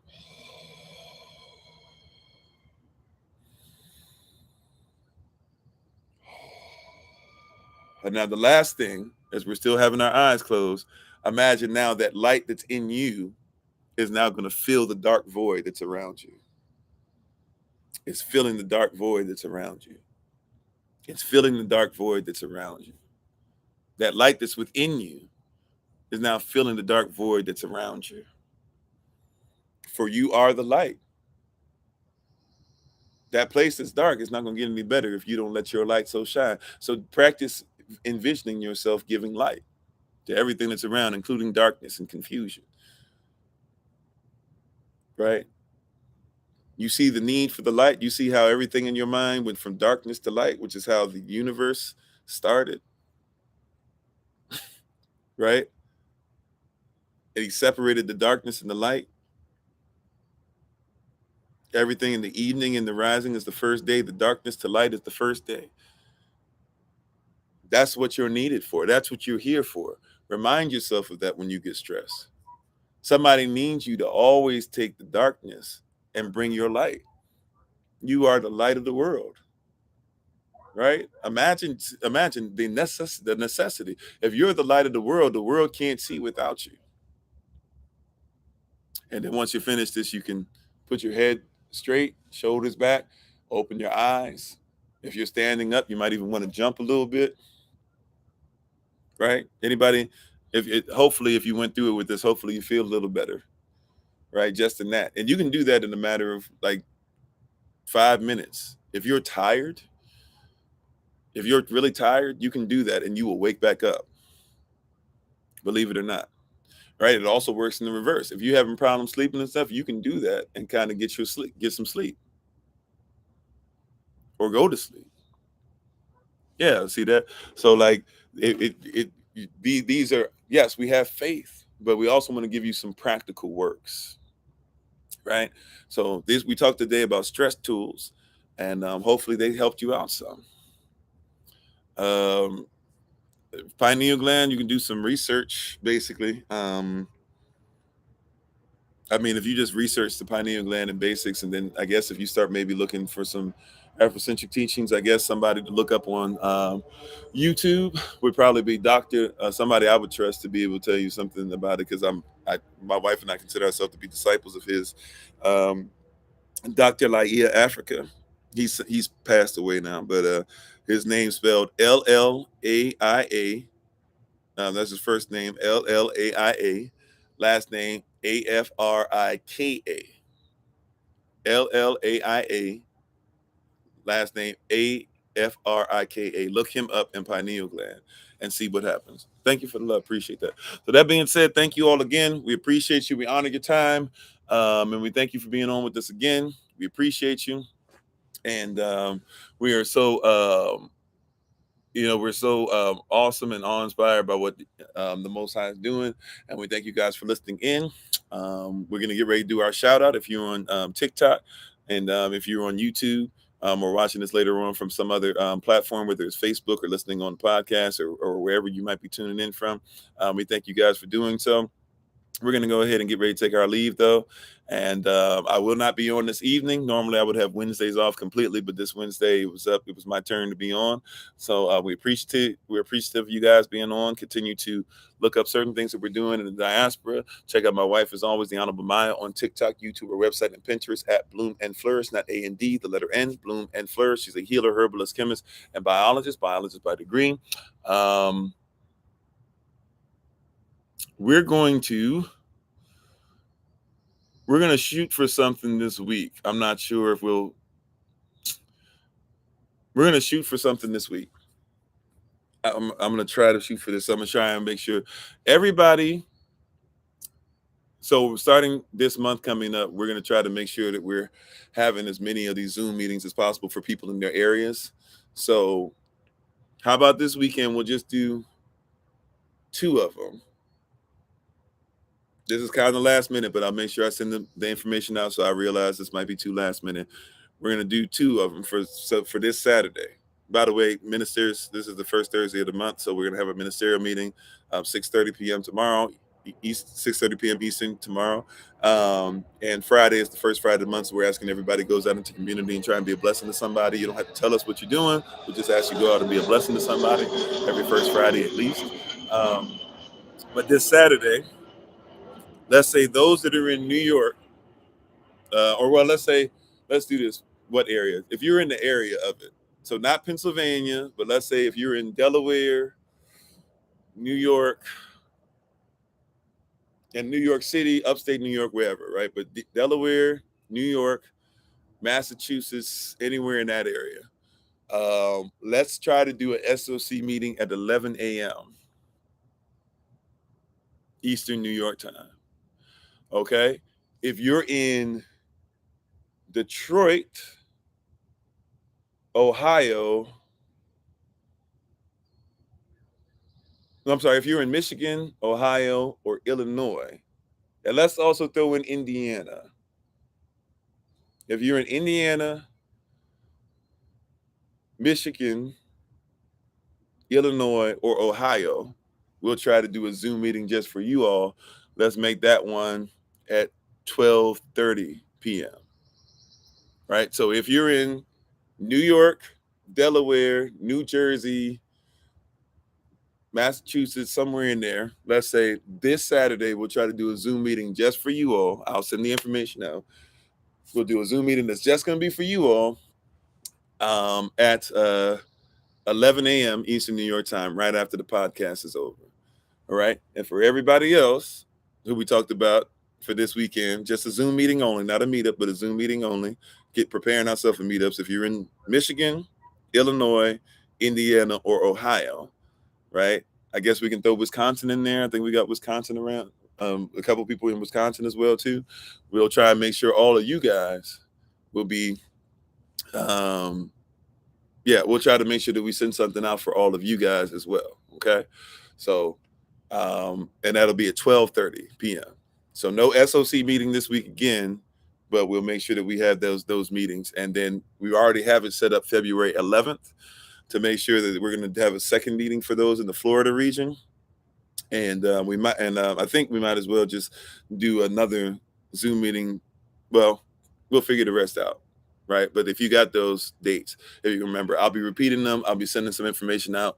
But thank you guys for being on. We appreciate the King and Queen, each and every one of you. Even if you're not living inside that kingdom or queendom yet, we appreciate the potential King and Queen in each and every one of you.